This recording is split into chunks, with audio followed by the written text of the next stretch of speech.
App 1 to 10 हमारे YouTube channel SK Hindi novel story पर आपका स्वागत है। यहाँ आपको मनोरंजक, जानकारीपूर्ण और खास कंटेंट मिलेगा जो आपके लिए बनाया गया है। सीखने, जानने या मस्ती करने के लिए हमारे साथ जुड़ें। चैनल को सब्सक्राइब, लाइक और शेयर करना न भूलें ताकि हर नया वीडियो आप तक सबसे पहले पहुँचे। आइए इस सफ़र की शुरुआत करें। CH1 आदिमकाल।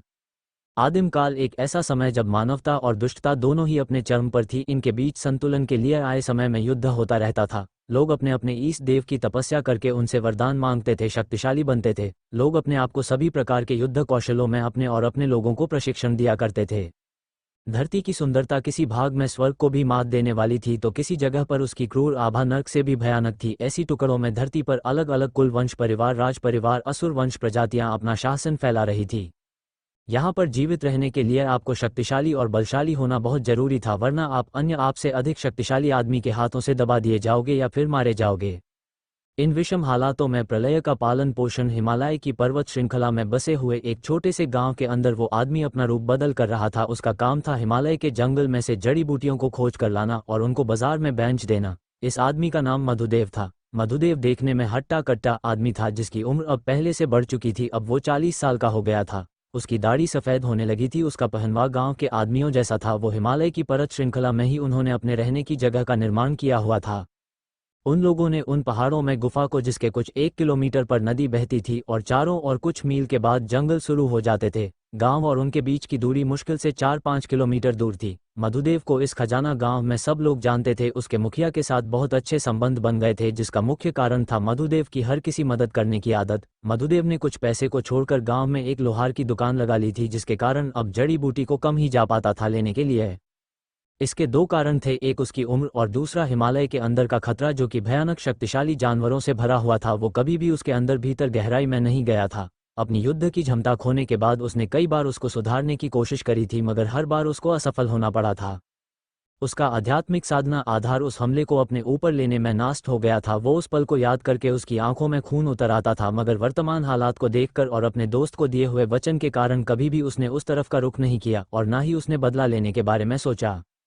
उसका सारा ध्यान तो प्रलय की परवरिश पर लगा हुआ था। आज प्रलय 6 साल का हो गया था। प्रलय मधुदेव को ही बाबा कहता था।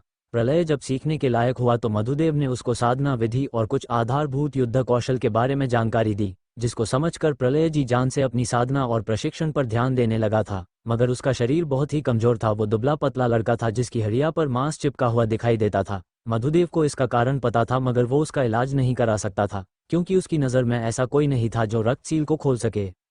मगर उसको एक उम्मीद थी कि क्या पता कभी कोई चमत्कार हो जाए और प्रलय का रास्ता आगे बढ़ने का खुल जाए। वो भगवान से अनुरोध करते, हे प्रभु, मेरे बच्चे को शक्ति दो, अपनी कृपा बरसाओ। अपना अभ्यास खत्म करके प्रलय अपने बाबा के साथ उनकी लोहार की दुकान पर उनका काम करने में, होंद बांटने में मदद करने लगा था। मधुदेव ने खाली समय में उसको औषधि विज्ञान की किताबें लाकर दी थी, जिसका अध्ययन करके वो उन जड़ी बूटी की पहचान और उनके गुण धर्म के बारे में सीखने लगा था। जब प्रलय 7 साल का हुआ तो उसको गांव के गुरुकुल में शिक्षा और प्रशिक्षण के लिए दाखिला करा दिया था। ये खजाना गांव का एक छोटा गुरुकुल था जो जम्मू कश्मीर की बड़ी शाखा एक छोटा हिस्सा मात्र था। इस गुरुकुल का नाम सृजन प्रशिक्षण कला केंद्र था। इस सृजन कला केंद्र के गांव के आचार्य तुंगभद्रा थे, जो गांव के बच्चों को आध्यात्मिक साधना और चक्र जागरण विधि का ज्ञान सिखाते थे। उनके पास जो भी मौलिक युद्ध कौशल थे, ग्रंथ और किताबें थी, उनके माध्यम से उनको प्रशिक्षण प्रदान करते थे। प्रलय की दिनचर्या अब बदल गई थी। वो सुबह गुरुकुल जाने लगा था। वहां से वापस आने के बाद जड़ी बूटी की खोज में हिमालय पर्वत श्रृंखला के मैदानी भागों में चला जाता था और वापस आकर बाबा के साथ उनका लोहारी के काम में मदद करता था, जिसके कारण उसका शरीर कमजोर होने के बाद भी आत्मिक रूप और मानसिक रूप से और भी मजबूत होता गया। मगर भौतिक रूप से उसके अंदर कुछ सालों में कोई परिवर्तन नहीं आया था, यहाँ तक कि उसके साधना स्तर में जिस जगह अन्य बच्चों को साल और 6 महीने का समय लगता था पहले चरण में प्रवेश करने के लिए, उसको उसके लिए 2 साल का समय लगा दिया था। ऐसा नहीं था कि उसके सीखने की इच्छा में कोई कमी थी, मगर उसका शरीर एक पड़ाव पर आने के बाद उसका साथ छोड़ देता था और उसको अपने शरीर में असहनीय दर्द का सामना करना पड़ता था। कई बार वो प्रयास करते हुए हद से ज़्यादा मेहनत और दर्द की वजह से बेहोश भी हो जाता था। उसके साथ के लड़के लड़कियां इन 2 सालों में गांव के गुरुकुल की शिक्षा और प्रशिक्षण को खत्म करने के बाद नगर शाखा में जा चुके थे। अपनी उम्र के लड़के और लड़कियों के मुंह से अपना मजाक बनाता हुआ देखकर उसको घोर निराशा का सामना करना पड़ता था, मगर उसके लड़ने और योद्धा बनने की चाहत उतनी ही मजबूत होती जाती थी। आज वो 9 साल का हो गया था और पहले पड़ाव को पार करके दूसरे पड़ाव में जाने के लिए पहाड़ों में नदी के किनारे पर अभ्यास करने में लगा हुआ था। उसका शरीर पसीने से भीगा हुआ था, उसकी सांसें फूल रही थी और वो अपने हाथों को अलग अलग मुद्रा में घुमाकर हमला करने की कोशिश कर रहा था, मगर उसके इन प्रयास से कोई साधारण पत्थर भी न हिल रहा था, टूटना तो दूर की बात थी। वो धातु पंच तकनीक का प्रयोग कर रहा था जिसमें 100 चालों का समूह था, मगर वो आज तक 10 चाल भी बड़ी मुश्किल से पूरी कर पाया था। जब उसके शरीर ने उसका साथ छोड़ना शुरू किया तो उसने अपना अभ्यास रोक दिया और एक पत्थर के चबूतरे पर लेटकर अपनी खोई हुई ताकत को पुनः वापस पाने की कोशिश करने में लग गया था। जब कुछ समय के बाद उसका शरीर सामान्य हुआ तो उसने जड़ी बूटी की थैली को उठाया और पहाड़ से नीचे उतरते हुए अपने बाबा की दुकान पर आ गया था। उसने कुछ तलवारों और ढाल और अन्य औजारों को भट्टी पर डालकर उनको आकार देने में मदद करने लगा। CH2 प्रलय की बेबसी। प्रलय अपने बाबा के साथ काम करता हुआ उन तलवारों और औजारों को आकार देने में लगा हुआ था। उसके उदास चेहरे को देखकर मधु ने प्यार से उसके सर पर होंठ फेरते हुए पूछा, क्या बात है प्रलय, आज तुमने फिर अपनी सीमा से ज्यादा अभ्यास करने की कोशिश करी है ना? उनके प्रश्न में उनका जवाब और उत्तर दोनों ही निहित थे। प्रलय ने अपनी छोटी सी आंखों को बाबा की तरफ घुमाकर कहा, बाबा मैंने प्रयास तो किया था मगर आपके आदेश का भी उल्लंघन नहीं किया है। मैंने अपना अभ्यास अपनी शारीरिक सीमा पर आने के बाद छोड़ दिया था। उसकी आंखों में आगे ना बढ़ पाने की बेबसी और लाचारी साफ दिखाई दे रही थी। उसने 2 साल में केवल एक पड़ाव ही पार कर पाया था, जबकि वो अन्य सभी की तुलना में दुगनी 3 गुनी मेहनत करता था। मधु ने उसको समझाया, ये सब कुदरत का खेल है और मुझे पूरा यकीन है तुम एक दिन सूर्य की तरह रोशनी करोगे और लोग उस चमक में तुम्हारे चेहरे को भी नहीं देख पाएंगे। अपने बाबा की दिलासा भरी हुई बातों को सुनकर उसका मनोबल फिर से वापस आ गया और शाम को वो लोग अपनी दुकान को बंद करके पहाड़ियों के रास्ते से होते हुए अपने घर पर आ गए, जहाँ पर मधु ने उस लकड़ी के घर में भोजन बनाया और दोनों ने खाकर अपना अपना कमरा पकड़ लिया आराम करने के लिए। प्रलय को विचारों में खोए हुए कब नींद आ गई उसको पता भी नहीं चला। जब वो सो गया तो मधु ने उसको दबे पांव देखा और उसको एक चादर उड़ाकर खुद भी आराम करने लगा। सुबह नित्य कर्म से निवृत्त होकर दोनों लोग अपने अपने काम पर लग गए। मधु जड़ी बूटी का थैला लेकर बाजार में गया और उनको बेंच कर घर का खाने पीने का सामान खरीद लाया और फिर अपनी दुकान को खोलकर बैठ गया था। उसके पास सुबह सुबह गांव के लोग आते जाते जा रहे थे, जिनका वो भी हंसकर किसी का मुस्कुराकर अभिनंदन करता जा रहा था। ये हर रोज का काम था। इधर प्रलय सृजन प्रशिक्षण कला केंद्र में आ चुका था, जहां पर आचार्य तुंगभद्रा अन्य गांव के बच्चों को आध्यात्मिक साधना करने के बारे में बता रहे थे। कुछ बच्चे मैदान में युद्ध कौशल का अभ्यास कर रहे थे। प्रलय भी मैदान में जाकर अपना धातु पंच का अभ्यास करने में लग गया था। वो अपनी पूरी कोशिश कर रहा था उसको सीखने और बार करने की, मगर जैसे ही सीमा से ज्यादा वो अपने ऊपर दबाव बनाता था उसके पैर और पूरा शरीर कांपने लग जाता था। उसकी हालत को देखकर आचार्य को भी उसके लिए दुख महसूस होता था, मगर होनी और किस्मत को कोई नहीं बदल सकता है, ये सब ईश्वर के हाथों में होती है। प्रलय अपनी ट्रेनिंग को रोक देता है। उसको अन्य लड़के और लड़कियों के मजाक से कोई फर्क नहीं पड़ता था। वो प्रशिक्षण मैदान से फिर साधना हाल की तरफ जाने लग जाता है, जो कि ज्यादा बड़ा नहीं था। वो एक कोने में बैठकर अपनी पद्म आसन की मुद्रा बनाकर साधना करने के लिए बैठ जाता है। वो 1-2 घंटे तक अपनी आध्यात्मिक साधना करने की लगातार कोशिश करने में लग जाता है। इधर प्रलय की साधारण दैनिक दिनचर्या लगातार चले जा रही थी और कहीं पर एक भयानक युद्ध का आगाज हो चुका था, जिसमें एक तरफ मानव योद्धाओं और अन्य मानव योद्धाओं जो कि काली साधना की पद्धति पर चलते थे, उन लोगों में भयानक जंग छिड़ी हुई थी, जिसके कारण धरती के बड़े भूभाग पर तबाही मची हुई थी। ऐसा ही अन्य जगहों पर कहीं पर देवताओं को शक्तिशाली होने का अभिमान हो गया था और एक दूसरे के जानी दुश्मन असुर और देव अपने अपने वर्चस्व की लड़ाई लड़ने में लगे हुए थे। इनकी ताकत और घमंड का अहंकार आम मानव जाति, जीव और प्रकृति का नुकसान हो रहा था। इसलिए एक जगह 3 लोग बैठे हुए थे, जिनके चारों तरफ दिव्य आभा और पवित्र शक्ति की तीव्रता बिखरी हुई थी। वो लोग आदिम काल में बढ़ रही अराजकता को लेकर विचारशील थे। उनमें से एक सफेद रोशनी के सूर्य के भांति चमक रहा था, तो दूसरा पीले रंग का सूर्य का रूप था, तीसरा सुर्ख लाल सूर्य था। जब उनकी चर्चा और विचारशील अभिव्यक्ति खत्म हुई तो उनके अंदर से 3 तरीके का रक्तधारा मिलकर सामने किसी चीज का निर्माण करने में लग गई थी। जब ये रक्तधारा उनके शरीर से निकलकर बाहर आ रही थी तो उनका मौलिक रूप प्रकट हुआ। ये थे संहार करने वाले देवता शंकर, और दूसरे थे पालन करने विष्णु, और तीसरे थे जीव और सभी को अस्तित्व में लाने वाले ब्रह्मा। उनके खून से एक 3 रंगों की दिव्य रक्तमणि का निर्माण हो चुका था। उस दिव्य रक्तमणि के निर्माण के बाद उन लोगों ने उसमें अपनी आधी आधी शक्तियों को भर दिया, जिसमें उनको काफी समय लगा, जो कि धरती काल के हिसाब से करोड़ों सालों का होता। मगर वो लोग कालातीत देव थे, इसलिए उसमें संपूर्ण ज्ञान और शक्तियों का समावेश था। इस समय वो किसी ब्रह्मांड की तरह विशाल दिव्य रक्तमणि, जो दिव्य सफेद, लाल और पीली धारियों के कटाव बने हुए थे, उसके अंदर रक्तलाल, सफेद, पीला और लाल रंग का खून भरा हुआ था। उन लोगों ने अपनी शक्तियों से निर्मित उस विशाल मणि को, जिसके ऊपर आंख बनी हुई थी, जब उसको बांधकर छोटा किया और वो एक मुट्ठी के आकर की हो गई और शंकर के हाथों में आ गई थी। उन लोगों ने उस जगह पर एक दिव्य गोलाकार शिवलिंग की स्थापना की और उसका पूजन अर्चन करना शुरू कर दिया, और उसकी विधि पूरी करने के बाद में उन लोगों ने उस मुट्ठी के आकर की मणि को उस ऊर्जा रूप शिवलिंग को अर्पित कर दिया, जिसका परिणाम उनके सामने आया कि कुछ ही देर में वो मणि 7 रंगों के कटावों में बदल गई और उसकी आंख भी 7 रंग की मुख्य आभा लिए हुए थी। वो मणि अपनी जगह से गायब हो गई थी। इधर पृथ्वी लोक पर इतने समय में काफी वक्त अपनी गति से गुजर रहा था। हिमालय की पहाड़ियों में रहने वाला प्रलय अब 12 साल का हो चुका था। उसने अपना खजाना गांव छोड़ दिया था और वो नगर के जम्मू कश्मीर की सृजन कला प्रशिक्षण केंद्र में गांव से निकलकर 3 सालों में नगर की शाखा में आ चुका था। इस नगर को गोमती नगर कहते थे और इस नगर के अधीन 100 गांवों आते थे, जिनमें से रईस और अमीर परिवार के लोग और उनके सेवक योद्धा इस नगर में रहते थे और उनके व्यापार और उनके दुश्मनों को खत्म करने में मदद करते थे। गोमती नगर काफी बड़े भाग पर फैला हुआ था। यहाँ पर प्रलय ने पहली बार आकर बड़े बड़े भवन, बाजार, हथियार और बहुत कुछ नया देखा था। यह एकदम से नई दुनिया थी जिसको समझने में उसको काफी समय लग गया था। नगर की जिम्मेदारी और अन्य चीजों की देखभाल के लिए एक राज्य की तरफ से फौजी ठिकाना बना हुआ था, जिसमें शक्तिशाली लोग इस नगर और अन्य गांवों पर नियंत्रण रखते थे। गोमती नगर अमृतसरिता नदी के किनारे पर बना हुआ था। अगर गोमती नगर से किसी को राज्य के शहर में जाना होता था या फिर उसके आगे, तो उनको अमृतसरिता नदी को पार करने की जरूरत पड़ती थी। उसके ऊपर विशाल पुल का निर्माण किया गया था जो कई जगहों पर बने हुए थे। लोग एक जगह से दूसरी जगह पर जाने के लिए चांदी के सिक्के, तांबे के सिक्के और स्वर्ण मुद्रा और अन्य कीमती चीजों का प्रयोग करते थे। आम जनता और मध्य वर्ग के लोग चांदी के सिक्के, तांबे के सिक्के तक ही ज्यादातर सीमित रहते थे। जिनके पास स्वर्ण मुद्रा होती थी उनको विशेष अमीर माना जाता था। कभी कभी किसी दैत्य जानवर या फिर किसी दानव का या राक्षस का हमला जब नगर या गांव पर होता था तो उसमें काफी जान माल की हानि होती थी। अमृतसरिता नदी के एक किनारे पर गहन जंगल बसा हुआ था जो पहाड़ियों, खयों और जंगली जानवरों से भरा हुआ था। नगर में रहने वाले अपने आप को योद्धा कहने वाले लोग कई बार जंगल में जाकर जड़ी बूटी और जानवरों का शिकार करके उनको बाजार या फिर व्यापारी केंद्र में बेच देते थे, जिसमें जो व्यापारी जितनी बड़ी बोली लगाता था उसको सामान दे दिया जाता था। पढ़ते रहिए रोमांच का सफर, प्रलय एक महागाथा। CH3 कला केंद्र का भेदभाव। गोमती नगर में इस जगह के अमीर राजसी कुलीन परिवार के लोग रहते थे। उनके लड़के लड़कियां इसी नगर के सृजन प्रशिक्षण कला केंद्र में अपनी विद्या, अध्ययन, युद्ध कौशल और प्रशिक्षण लेते थे। यह नियम बना हुआ था जो कोई छात्र एक निश्चित स्तर तक पहुंच जाएगा उसको ही यहाँ की परीक्षा को पास करके आगे जाने का मौका मिलेगा। इस जगह पर जो प्रशिक्षण मैदान और भवन जो बने हुए थे वो प्रतिभा के हिसाब से विभाजित किए हुए थे। खजाना गांव से आए हुए प्रलय को 2 साल हो गए थे यहाँ पर। 2 सालों में वो यहाँ आकर वो अपना चक्र जागृत करने के दूसरे पड़ाव के बाद आगे नहीं बढ़ पाया था, जबकि उसके साथ के लड़के लड़कियां अपने 5वें 6ठे पड़ाव में आ गए थे। सृजन प्रशिक्षण कला केंद्र में बाहरी विभाग के सभी लोग उसको कचरा समझने लगे थे। केंद्र की तरफ से भी कोई खास ध्यान उस पर नहीं दिया जाता था।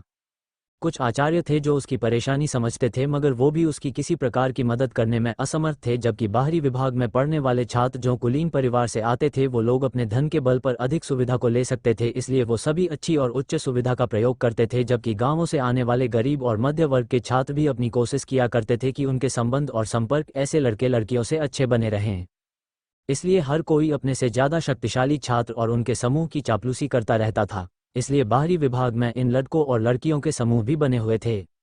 2 साल से प्रगति न कर पाने के कारण उसको केंद्र की तरफ से दोबारा से गांव में वापस उसकी शाखा में भेजने का निर्णय लिया था। मगर जो साधक बच्चे अपनी साधना स्तर को नहीं बढ़ा पाते थे और वहीं पर रहना चाहते थे और आगे भी भविष्य में अपने अभ्यास और प्रशिक्षण जारी रखने की सोचते थे, उनके लिए सृजन कला केंद्र में एक सुविधा थी कि वो उसी प्रशिक्षण केंद्र में कोई विभाग का अपनी योग्यता के अनुसार काम चुन सकता था, जिसके बदले उसको भुगतान किया जाता था, जिससे उसकी खाने पीने की समस्या का निवारण भी होता रहे और वो केंद्र से प्रशिक्षण भी ले सके। इसी कारण से प्रलय ने अपने बाबा के नाम खराब होने के डर से सृजन केंद्र में ही बाहरी विभाग के सफाई कर्मचारियों में से एक की नौकरी को कर लिया था। हालांकि उसकी उम्र कुछ भी नहीं थी मगर उसका दृढ़ संकल्प और एक योद्धा बनने की इच्छा उसके मनोबल को टूटने नहीं देती थी। उसका शरीर भले ही काम ना आता हो एक सीमा के बाद, मगर उसका जुनून उसको टूटने के बाद उतना ही मजबूत करता जाता था। इधर मधु गांव में अपना काम जारी रखे हुए था और वो अपने पास तांबे और चांदी के सिक्के जोड़ने में लगा हुआ था। हर साल वो मिलने के लिए उसके पास गोमती नगर जाता था और अपने पास इकट्ठा किए गए धन का भाग उसको देकर आ जाता था, जिसके कारण उसको खाने का सामान और अन्य रोजमर्रा की चीजों के लिए ज्यादा परेशान नहीं होना पड़ता था। मगर जो सबसे बुरी बात उस केंद्र में होती थी वो थी कि कुलीन परिवार के लड़के लड़कियां अपने से नीचे के गरीब लड़के लड़कियों को दबा कर रखना पसंद करते थे। अगर कोई उनसे ज्यादा काबिलियत रखता था तो भी उनको जलन होती थी। इसी कारण से जब सभी छात्रों को पता चला कि प्रलय अपनी साधना करने और आगे बढ़ने में असमर्थ है तो सभी उसको कचरा समझने लगे थे और उसका अपमान करते रहते थे, मगर वो कोई भी बात को दिल पर नहीं लगाता था। आचार्य बाहरी विभाग के प्रमुख जो थे उनका व्यवहार सभी के लिए एक जैसा था और उस जगह पर उनकी देखभाल में सभी लोग नियम से चलते थे, जिसके कारण आचार्य देवीलाल का नाम बाहरी विभाग का हर छात्र जानता था। आचार्य देवी जागृत मंडल के योद्धा थे, जबकि अन्य आचार्य आरंभ मंडल के योद्धा थे। हर मंडल के बीच में 10 चरणों का फासला होता था और हर चरण का अंतर शक्ति के हिसाब से नदी के 2 किनारों जैसा होता था, जबकि अन्य शिष्य अभी शुरुआत में नव अगुंटुंग मंडल में थे, जिनमें उनको साधना विधि, युद्ध कौशल और तत्वों के बारे में बताया जाता था। हर तत्व की अपनी खासियत होती थी और उसकी चरम पूर्णता किसी भी युद्ध की दिशा को बदलने में सक्षम थी, मगर इन तत्वों की शक्तियों को पाना बहुत कठिन कार्य होता था। इसमें साधक की किस्मत, संसाधन और मेहनत लगन सभी मिलकर काम करते थे। इधर सृजन प्रशिक्षण कला केंद्र में सफाई कर्मचारी का काम करने के बाद उसको एक मैदान की जिम्मेदारी दे दी गई थी, जिसकी साफ सफाई का काम प्रलय करता था और महीने के 50 चांदी के सिक्के प्राप्त कर लेता था, जिसमें वो अपने रहने खाने का खर्चा ही बड़ी मुश्किल से चला पाता था। उसकी तरह ही उस कर्मचारी जगह पर अन्य लकड़ी की झोपड़ियां बनी हुई थी, जिनमें रहने के लिए पर्याप्त व्यवस्था को किया गया था। उसके अंदर जमीन पर बिस्तर लगाकर प्रलय बैठा हुआ था और रात हो चुकी थी। वो रोटी बनाने जा रहा था खाने के लिए। उसके पास एक चूल्हा, कुछ बर्तन और नहाने के लिए पानी का टब, और उस पानी की व्यवस्था अमृतसरिता नदी के तट से की हुई थी, जो बांस के बड़े बड़े पाइप से होता हुआ पूरे सृजन प्रशिक्षण कला केंद्र में जा रहा था। प्रलय ने अपने विस्तार पर रखे हुए फटे हुए तकिए के नीचे से एक थैली को निकाल लिया और खाने के बाद उसमें से अपने हाथों से इकट्ठे किए गए चांदी और तांबे के सिक्के को गिनने में लग गया था। उसने गिना भी तक उसके पास 2000 तांबे के सिक्के और 5000 चांदी के सिक्के को इकट्ठा करने में सफल हो पाया था। उनको गिनने के बाद उसके चेहरे पर अभी भी निराशा की झलक थी। वो खुद से ही बोला, मैं शुद्ध कमल बूटी को अभी भी नहीं खरीद सकता हूँ। शुद्ध कमल बूटी निम्न स्तर की भी 10,000 चांदी के सिक्के की कीमत की थी। उसके औषधि ज्ञान और केंद्र में अध्ययन और अभ्यास के समय पता चला था कि यह जड़ी बूटी या इसकी बनी हुई गोली का सेवन करने से शरीर की अंदरूनी परेशानी खत्म हो जाती है। ये किसी की भी रुकावट को हटाकर उसको अपनी आध्यात्मिक साधना करने में मदद करती है। उसका असर सामान्य मानव पर काफ़ी अच्छा पड़ता था। प्रलय अपने ऊपर लगी हुई रक्तसील बंधन से बिल्कुल अनजान था। उसका नियम था कि सुबह 4 बजे उठकर वो अपने काम पर लग जाता था, अपने दैनिक कर्म से निवृत्त होकर, और वो अपना दिया हुआ सफाई का काम 1 से 1.5 घंटे में खत्म करके फिर नदी की तरफ निकल जाता था।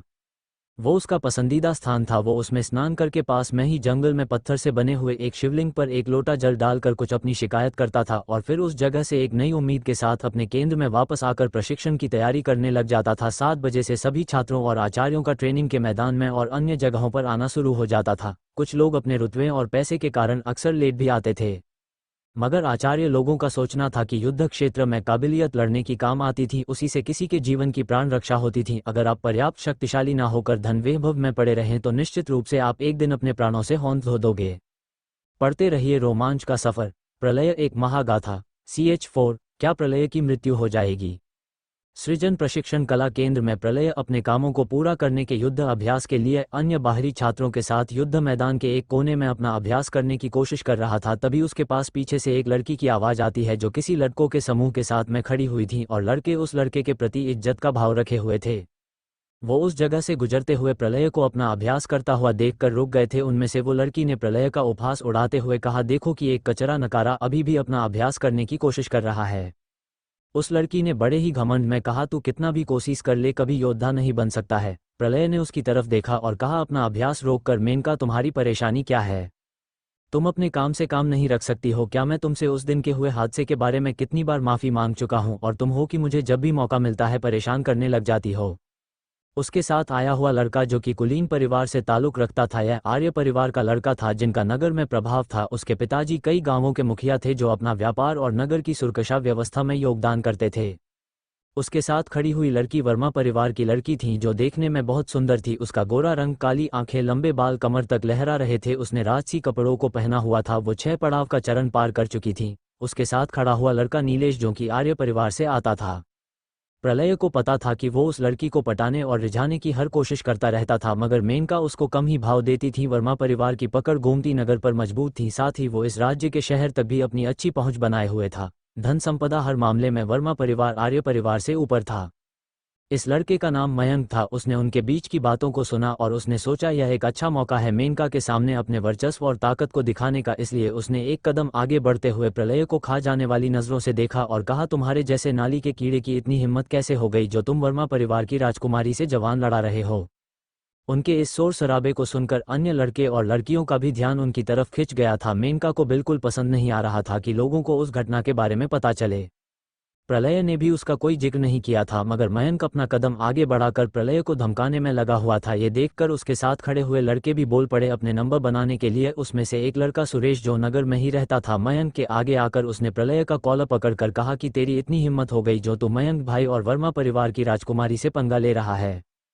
प्रलय ने उस लड़के सुरेश को कत्ल करने वाले भाव से देखा और कहा, सुरेश मैंने कुछ गलत ना तो कहा है और ना ही किया है, इसलिए अपना ये घमंड और अगरूर किसी और को दिखाना मैं अपना अभ्यास कर रहा हूँ। मुझे शांति से अपना काम करने दे और तू अपना काम कर। उसकी बातों को सुनकर सुरेश अपनी ही जगह पर खड़ा हो गया था। इतने में मयंक पीछे से बोला, तुझे बड़ी अकड़ आ गई है। अगर तू इसी वक्त मुझे और मेनका से घुटनों पर बैठकर माफी मांग लेगा तो हम लोग तुझे छोड़ देंगे, वरना तुझे हमारे साथ अखाड़े में मुकाबला करना होगा। इतनी भीड़ को देखकर पीछे से एक और लड़के की आवाज आई। है अग्नि परिवार के लड़के लड़कियां थे, जिनमें से आगे एक लड़का चल रहा था अपने लोगों के समूह के साथ। उसने भी राजसी कपड़े पहने हुए थे। वो भीड़ को देखते हुए इधर आया था और उसने उनकी बातों को सुन लिया था। उसको देखकर अन्य लोगों ने उसको जगह दे दी। उसने प्रलय की तरफ देखा जो शांति से खड़ा हुआ था। उसके चेहरे पर चिंता और परेशानी की लकीर दिखाई दे रही थी। अग्नि परिवार इन दोनों से ज्यादा शक्तिशाली था और उनका व्यापार राज्य तक फैला हुआ था और हर नगर में उनकी पकड़ और काम फैला रखा था। उनके बारे में सब जानते थे। कोई जरूरी बात पर नगर की सुरक्षा करने वाले उच्च अधिकारी भी इस परिवार की राय ले लिया करते थे और हमला या लड़ाई के वक्त वो अपने निजी योद्धाओं को उनकी मदद करने को भी भेज देते थे। अग्नि परिवार से आए हुए लोगों में कुछ लड़कियां भी शामिल थीं। वो लोग प्रलय को देख रहे थे जिसने एक गंदा सा लॉकेट अपने गले में पहन रखा था, जिसको किसी तांबे और चांदी जैसी धातु की चैन में बांधा गया था। उसका लॉकेट के अंदर एक पत्थर था जो अंडे जितना बड़ा था और उसके ऊपर जंग लगी हुई थी, मिट्टी की परत चढ़ी हुई थी। अग्नि परिवार के आने के बाद मामला एक पल को रुक गया था। मेनका और मयंक भी देख सकते थे उनके साथ खड़ी हुई लड़की दामिनी उससे ज्यादा प्रभावशाली थी और सुंदर भी। बाहरी विभाग के छात्रों में उसको बुद्धिमान माना जाता था। उसकी खासियत थी कि वो अपनी भविष्य को देखने वाली क्षमता विधि पर साधना करती थी जो उनके परिवार का गुप्त कौशल था। साथ में युद्ध कौशल का प्रशिक्षण लेती थी। आज वो अपने आंतरिक विभाग से बाहरी विभाग में अपने भाई से मिलने आई थी। कृष उसका भाई था जो इसी साल इस सृजन प्रशिक्षण कला केंद्र में आया था। कृष का व्यक्तित्व ही ऐसा था कि वो मुंह पर सही को सही और गलत को गलत कहने में विश्वास रखता था। उसका अपना सोचना था कि किसी गरीब को बिना मतलब परेशान नहीं करना चाहिए। उसके विचारों में उसके दादाजी की गहरी छाप थी। जब उन दोनों ने उन लोगों को देखा तो मयंक का मुंह बन गया था और मेनका का भी। मेनका का मुंह उसके साथ खड़ी हुई लड़की मालिनी को देखकर बना हुआ था।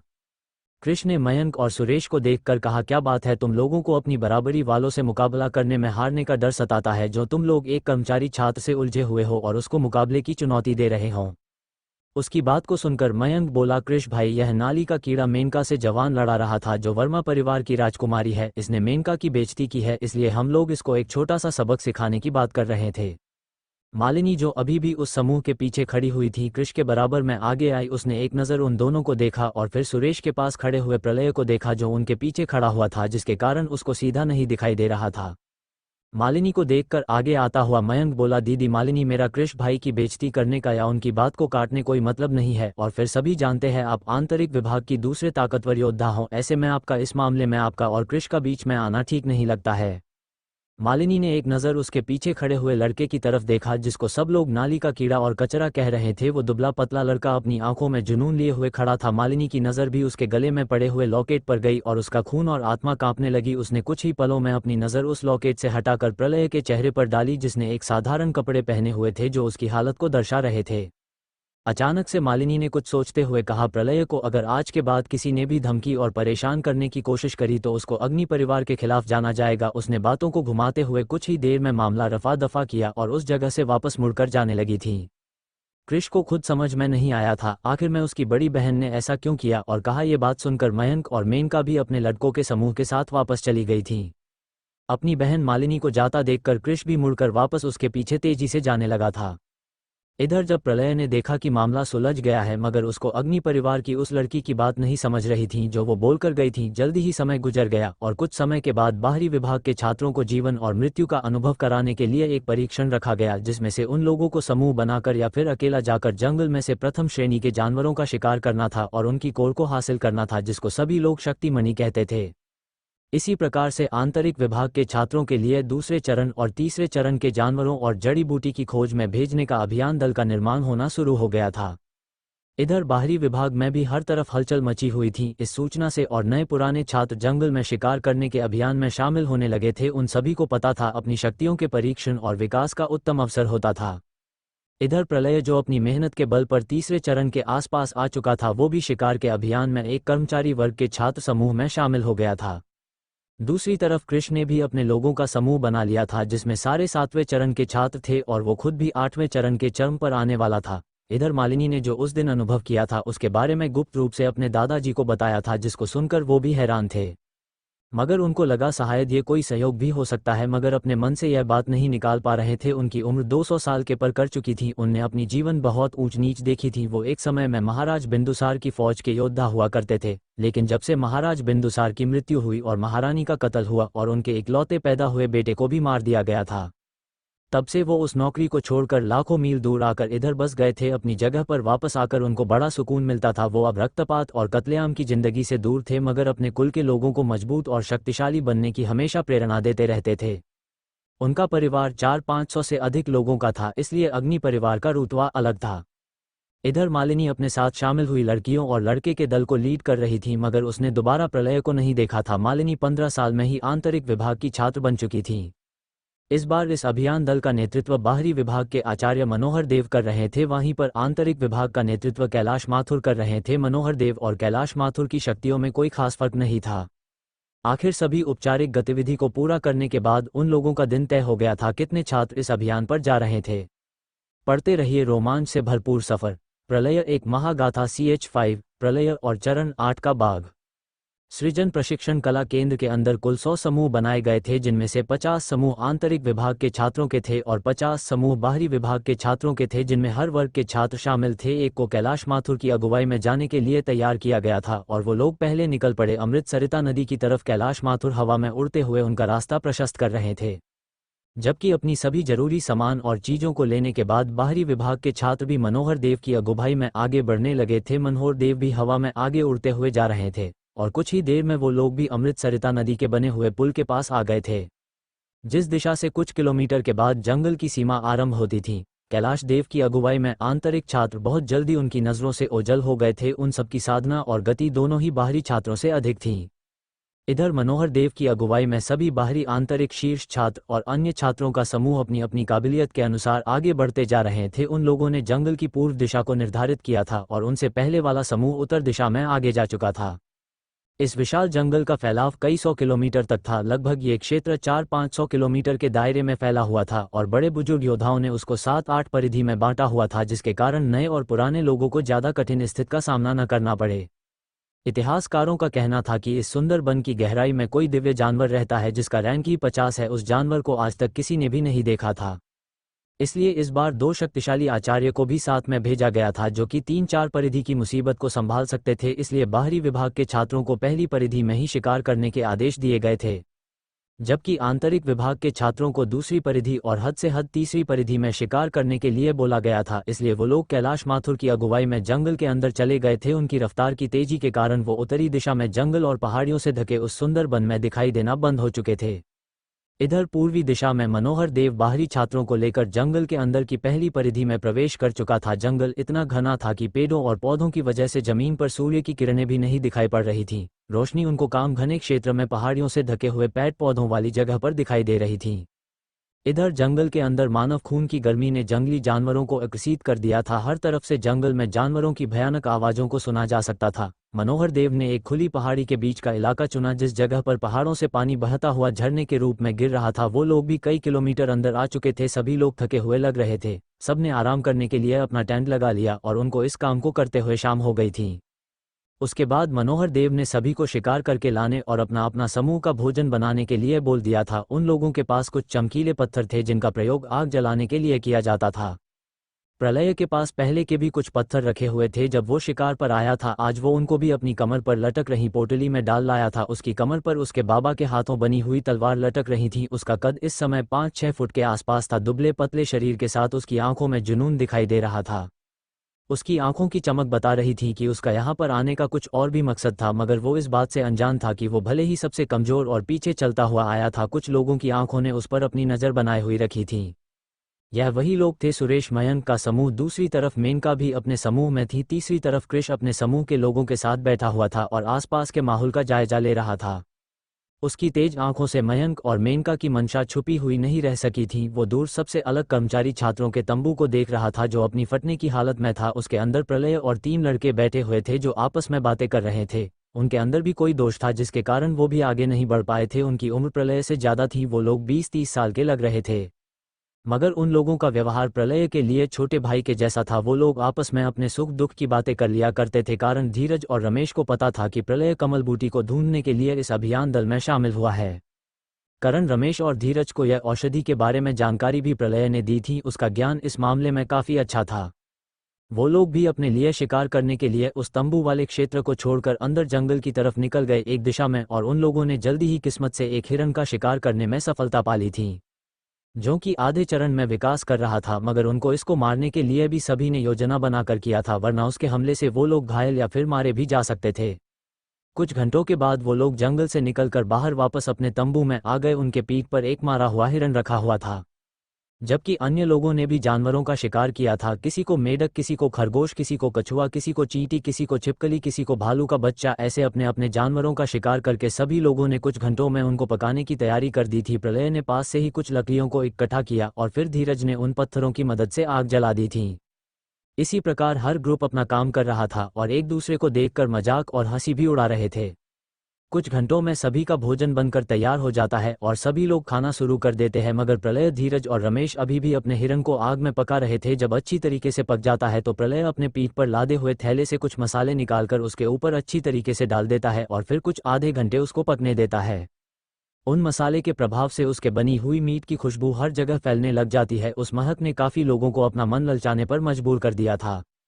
यह महक मनोहर देव के पास भी उड़ती हुई जा पहुंची थी। वो भी जंगल से निकलकर प्रलय के पास आ गए थे। उन लोगों ने आचार्य को प्रणाम किया और फिर बैठने के लिए एक स्थान दिया। पत्थर पर आचार्य मनोहर बैठे हुए थे। जैसे ही उनका काम खत्म हुआ और पका हुआ मीट उन लोगों ने केले के बड़े पत्तों पर रखकर खाने के लिए दे दिया था। आचार्य मनोहर देव ने जब उस मीट का टुकड़ा अपने मुंह में डाला तो वो उनको किसी भी स्वाद को भूल देने पर मजबूर कर देता है। यह इतना लजीज बना हुआ था जिसकी किसी ने उम्मीद भी नहीं की थी। सभी कुलीन छात्र ये सब देखकर बड़े हैरान थे। ये दृश्य को देखकर कुछ लोगों को जलन भी हो रही थी। वहीं पर कृष चलता हुआ उनके पास जा पहुंचा था। जब धीरज और अन्य लोगों ने कृष को देखा तो वो लोग एक दूसरे की तरफ ही देख रहे थे, जबकि कृष प्रलय को मीट को काटते हुए पत्तों पर रखते हुए देख रहा था। कृष ने प्रलय की बगल से एक पत्ता उठाया और खाना शुरू किया तो उसको उसका स्वाद ऐसा लगा जैसे वो स्वादिष्ट घर का भोजन कर रहा हो। वो भी उसके आगे फेल था।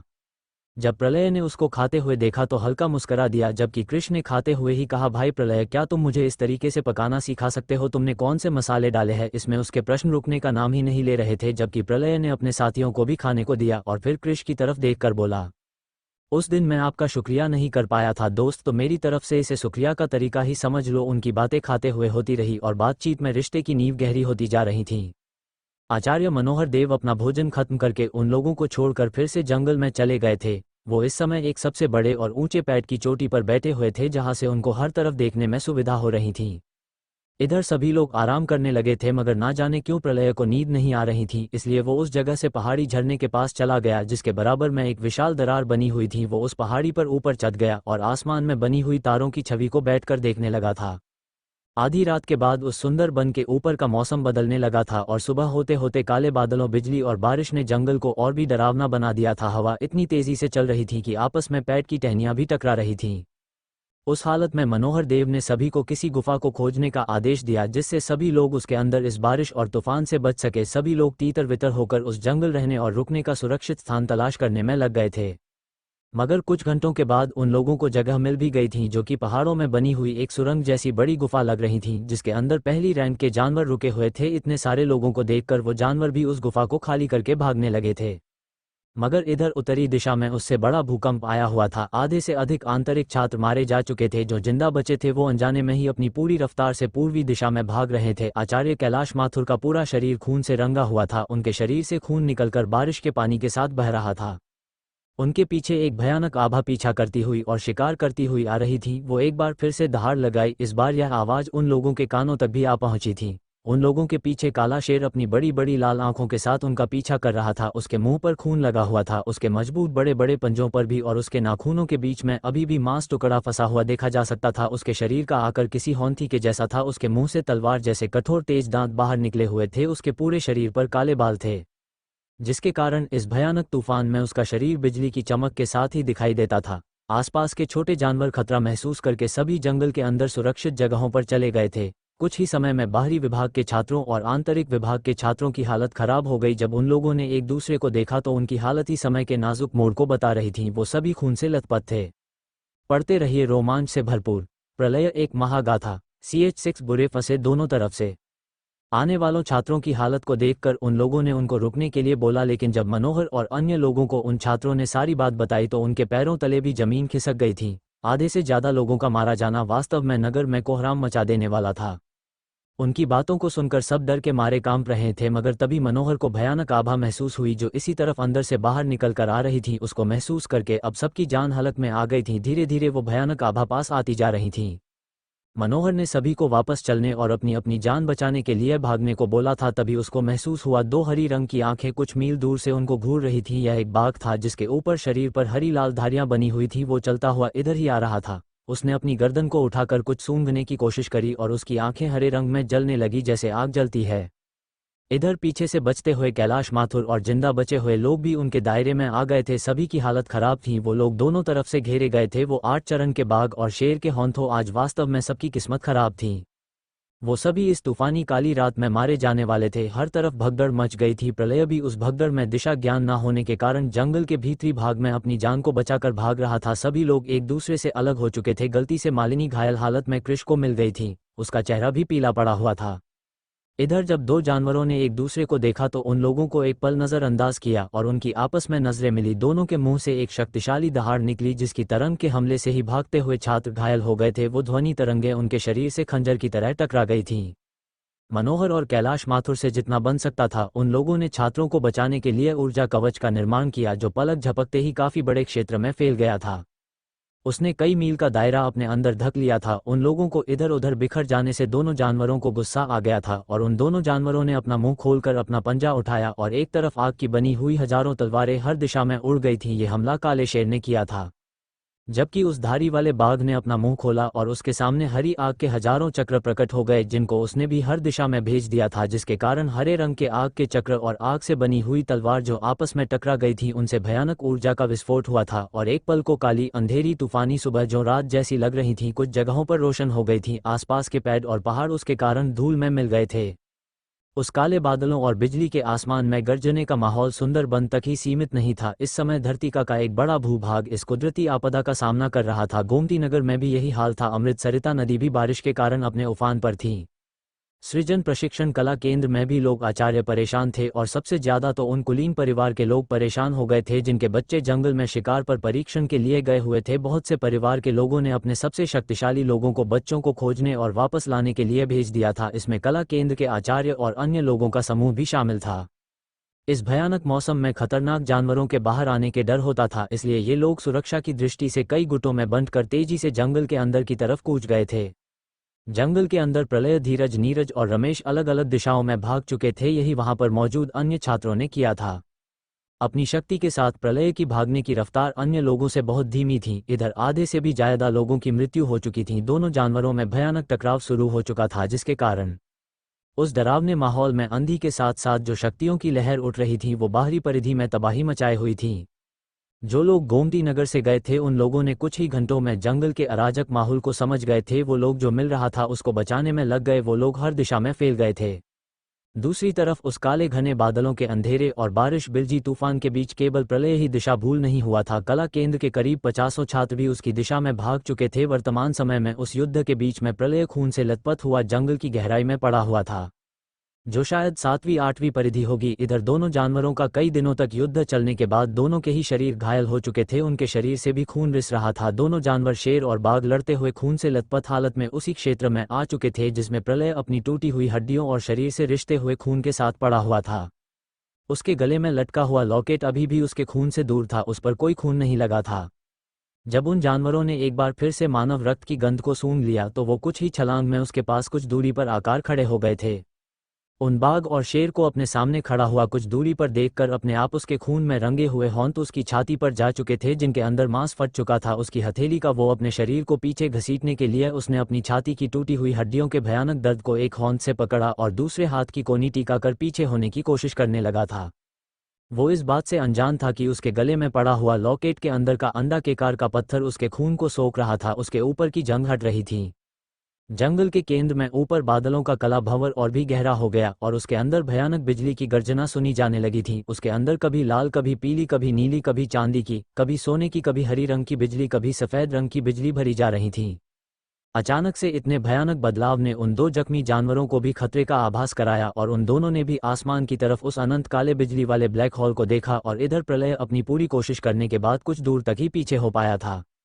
इधर दोनों जानवर उसको बीच में फाड़ने के लिए आगे बढ़कर उसको खाने के लिए हमला करने को तैयार हुए थे, मगर उतनी ही देर में कोई वस्तु किसी प्रकाश की गति से आकर प्रलय के पास आकर गिर पड़ी थी। उसके प्रभाव से उन जानवरों के दोनों के चिथड़े उड़ गए थे। जब प्रलय ने अपनी आंख खोली तो उसको एक आंख देखती हुई दिखाई दी थी। उसने देखा कि दोनों जानवर नहीं है, मगर वो अजीब रंगीन आंख वाली चीज उसको ही देख रही थी।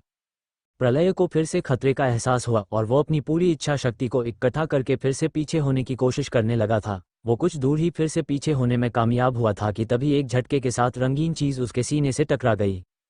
प्रलय को भयानक दर्द हुआ और वो दर्द से चीखता हुआ बेहोश हो गया था। उसकी आखिरी इच्छा उसके मन में ही रह गई थी। उसने अब अपनी मृत्यु को स्वीकार कर लिया था। इधर गोमती नगर में वो भयानक कुदरती आई हुई आपदा जब 2 दिनों के बाद शांत हुई तो आधे से ज्यादा गांवों और नगर में मातम का माहौल था। 500 छात्रों में से कुछ 100 छात्र बड़ी मुश्किल से बचने में सफल हुए थे। आधे से अधिक तो अपंग हो गए थे। उनके साधना आधार खत्म हो गए थे। जो बचे थे वो भय में थे। सुंदरबन की तबाही का मंजर हो उनकी रूह कंपा देता था। कृष और मालिनी भी बचने में सफल रहे थे। मयंक और मेनका का हाल भी बुरा हुआ था। मयंक का एक पैर कट गया था जबकि मेनका की बाजू कट गई थी। जबकि कृष और मालिनी को गंभीर अंदरूनी जख्म आए थे। उनके साथ के लगभग सभी लोग मारे गए थे। आचार्य मनोहर देव और कैलाश माथुर भी बुरी तरीके से जख्मी हुए थे। यह एक बड़ी घटना थी जिसके कारण राज्य को हस्तक्षेप करके कड़े नियम लागू करने पड़े थे। CH7 सुंदरबन की नाकाबंदी। सुंदरबन में हुए हादसे की वजह से सभी राज्यों ने जो नगर उसकी सीमा पर लगे हुए थे चारों तरफ से उसके लिए थोड़े कड़े नियम कायदे कानून बना दिए थे। चारों राज्य जो सीमा में लगते थे उन लोगों ने चारों दिशाओं में नगर के माध्यम से सुरक्षा चौकियां बना दी गई थी। उनकी निगरानी के लिए ड्रोन रैंक या महाड्रोन रैंक के योद्धाओं को तैनात कर दिया गया था जो ऐसे 10 चरण वाले जानवरों से निपटने में सक्षम थे। अब हर कला केंद्र में छात्रों की ट्रेनिंग में जाने के लिए उनकी सुरक्षा के लिए कम से कम 5 योद्धाओं को जाना अनिवार्य कर दिया गया था। गोमती नगर की घटी घटना ने सबका दिल दहला दिया था। जो लोग यानी छात्र नहीं मिले थे और जिनके शरीर मिल गए थे सभी के गांव घर पर खबर भेज दी गई थी। इसमें मधु भी शामिल था। उसको भी पत्र के माध्यम से सूचित कर दिया गया था जो घटना हुई थी। इतनी हृदय विदारक खबर को सुनकर मधु भी अपना आपा खो चुका था। वो खजाना गांव के जंगल में अपनी लकड़ी की कुटिया में बैठा हुआ था। खजाना गांव में प्रलय की मृत्यु की खबर जल्दी ही सबको पता चल चुकी थी जिसके कारण गांव के लोगों को मधु के साथ सहानुभूति थी, मगर उसका दुख कम करने के लिए कुछ नहीं कर सकते थे। इसी कड़ी में समय गुजरना शुरू हो गया था और सब कुछ पहले की तरह लाइन पर आने लगा था। गोमती नगर भी इस हादसे से उभर चुका था। नगरों में मुख्य जगहों पर चौकियां बना दी गई थीं और जो बीच में जंगल में प्रवेश करते हैं और या थे वो लोग अपने जीवन मृत्यु के लिए खुद ही जिम्मेदार थे। इधर मधु ने भी कुछ महीनों के बाद गांव को छोड़ दिया था। वो कहाँ गया था किसी को नहीं पता था। उसने अपना सारा सामान बेच दिया था और एक दिन रात के अंधेरे में गांव को छोड़ दिया था। इधर जिंदा बचे हुए लोग आज भी उस दिन की चर्चा करते थे तो उनकी बातों में डर और प्रलय के लिए इज्जत साफ देखी जा सकती थी। जल्दी ही सबको खबर भी पता चल गई थी। उनके बच्चों को बचाने के लिए किसी ने अपनी जिंदगी को भी दांव पर लगा दिया था। कृष, मालिनी और कुछ परिवार के बचे हुए लड़के लड़कियों को पता था कि उस भयानक रात को क्या हुआ था। उधर दूसरी तरफ प्रलय कई दिनों तक उस जंगल के अंदर बेहोश पड़ा रहा था। उसका शरीर बदलाव की प्रक्रिया से गुजर रहा था। उसके अंदर जो मणि गई थी वो उसके शरीर में जाकर उसके खून को बदल रही थी। वो मणि उसके दिल में जाकर मिल गई थी। उसकी आंखों का रंग पीला और सफेद हो चुका था। उसके माथे पर अंदर आंख की छवि अंकित हो चुकी थी। उसके दिल में उस मणि का खून और ऊर्जा सील हो चुकी थी। उसके अंदर से तीनों खून की बूंद का अंश मात्र उसके शरीर में मिलकर बह रहा था जिसने उसकी रक्त सील को पलों में खत्म कर दिया था। इस समय उसके शरीर की छोटे और जख्म ठीक हो चुके थे। उसके शरीर से काला पानी रोम रोम से निकल रहा था जिसके कारण उसके आसपास की जगह उस काले से पदार्थ की वजह से गीली हो चुकी थी। प्रलय इस वक्त अपने आप को किसी अन्य प्रकाश की दुनिया में खड़ा हुआ पा रहा था जहां पर हर जगह प्रकाश ही प्रकाश था। उसको एक पल को लगा कि मरने के बाद वो ये किस जगह पर आ गया है। जब उसकी आंखें उस रोशनी में देखने की अव्यस्त हुई तो उसको एक आवाज़ सुनाई पड़ी जो हर तरफ से आती हुई सुनाई दे रही थी। वो आवाज़ बोली, मुझे यकीन है तुम इस दुनिया में संतुलन स्थापित करने में कामयाब होगे। तुम मेरा अंश हो इसलिए मुझे कभी निराश मत करना। प्रलय ने अपनी आवाज़ में आश्चर्य और डर के साथ पूछा, तुम कौन हो, क्या मैं जान सकता हूँ? तो उसको जवाब मिला, मुझे जानने के लिए तुमको इस काबिल बनना पड़ेगा। जब सही समय आएगा तो तुम्हें तुम्हारी सभी बातों का जवाब मिल जाएगा। उसके बाद उसकी चेतना वापस से उसके मन लौट आई और उसकी चेतना वापस लौटने के बाद कुछ समय के बाद उसकी आंखें खुल गई थीं। जब उसने अपनी आंखों को खोला तो उसकी नाक में बड़ी तेज बदबू की गंध दौड़ गई थी।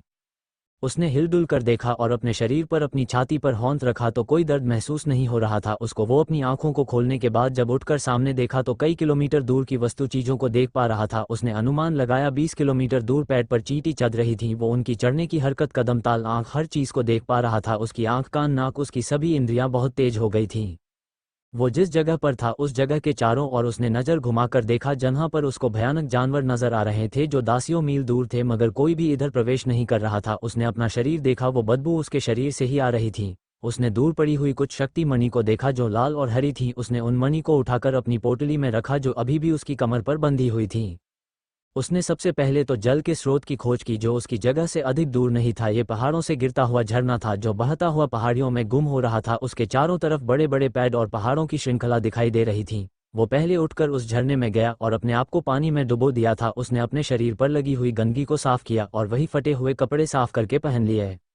वो अपने आप को पहले से अधिक ऊर्जावान महसूस कर रहा था। उसको हर चीज़ की आहट पहले मिल रही थी। प्रलय ने अपने अंदर कुछ तो अजीब सा महसूस किया जो उसके अंदर दौड़ रहा था, जो उसको मानसिक ऊर्जा, शक्ति और मनोबल और दिमाग को शांत किए हुए था, बर्फ की तरह। उसने उसके अंदर आए हुए बदलाव को जांचने के लिए वो पास में एक पत्थर पर बैठ गया और पद्म आसन लगाकर साधना मुद्रा में आ गया और उसने अपनी आध्यात्मिक साधना करना शुरू किया। तो वो कुछ ही देर के प्रयास में तीसरे चरण को पार करने में सफल हो गया था। ये देखकर उसका उत्साह बढ़ गया और वो और भी लगन से ध्यान साधना करने में डूब गया। देखते ही देखते वो एक दिन में ही सारे पड़ावों को पार करके मूलाधार चक्र जागरण चरण पर आ गया था। अब उसको किसी शक्ति स्रोत की जरूरत महसूस हो रही थी जो साधना के वक्त उसकी ऊर्जा की पूर्ति कर दे। तभी उसको अपनी पोटली में 2 रखी हुई मणि और एक हिरण की मणि का ध्यान आया। उसने बिना देर किए उन मणि को अपने हाथों में पकड़कर ऊर्जा सोखने की विधि का प्रयोग करके उनको ऊर्जा को अपने शरीर में सोखने लगा था। कुछ ही मिनट में तीनों मणि को सोख चुका था। उसने अपने बाबा के द्वारा बताई गई विधि का प्रयोग किया और अपने चक्र को जागृत करने के लिए साधना करने लगा। कुछ ही देर में उसके शरीर की ऊर्जा ने जाकर उसके मूलाधार चक्र में छेद कर दिया था, जिसके कारण उसके शरीर में उस चक्र की ऊर्जा तेजी से उसके पूरे शरीर में फैलने लगी थी। उसने उस पवित्र और असीम ऊर्जा का प्रयोग अगले चरण को पार करने में लगा दिया था, जिसके कारण कुछ दिनों की लगातार साधना के बाद उसने अपना अगला चक्र भी खोल लिया था। अब उसके पास 2 चक्रों की ऊर्जा हो चुकी थी। उसने उन दोनों चक्र ऊर्जा का प्रयोग तीसरा चक्र खोलने के लिए किया। इस प्रकार से उसने 15 दिनों में अपने 7 चक्र को जागृत कर लिया था।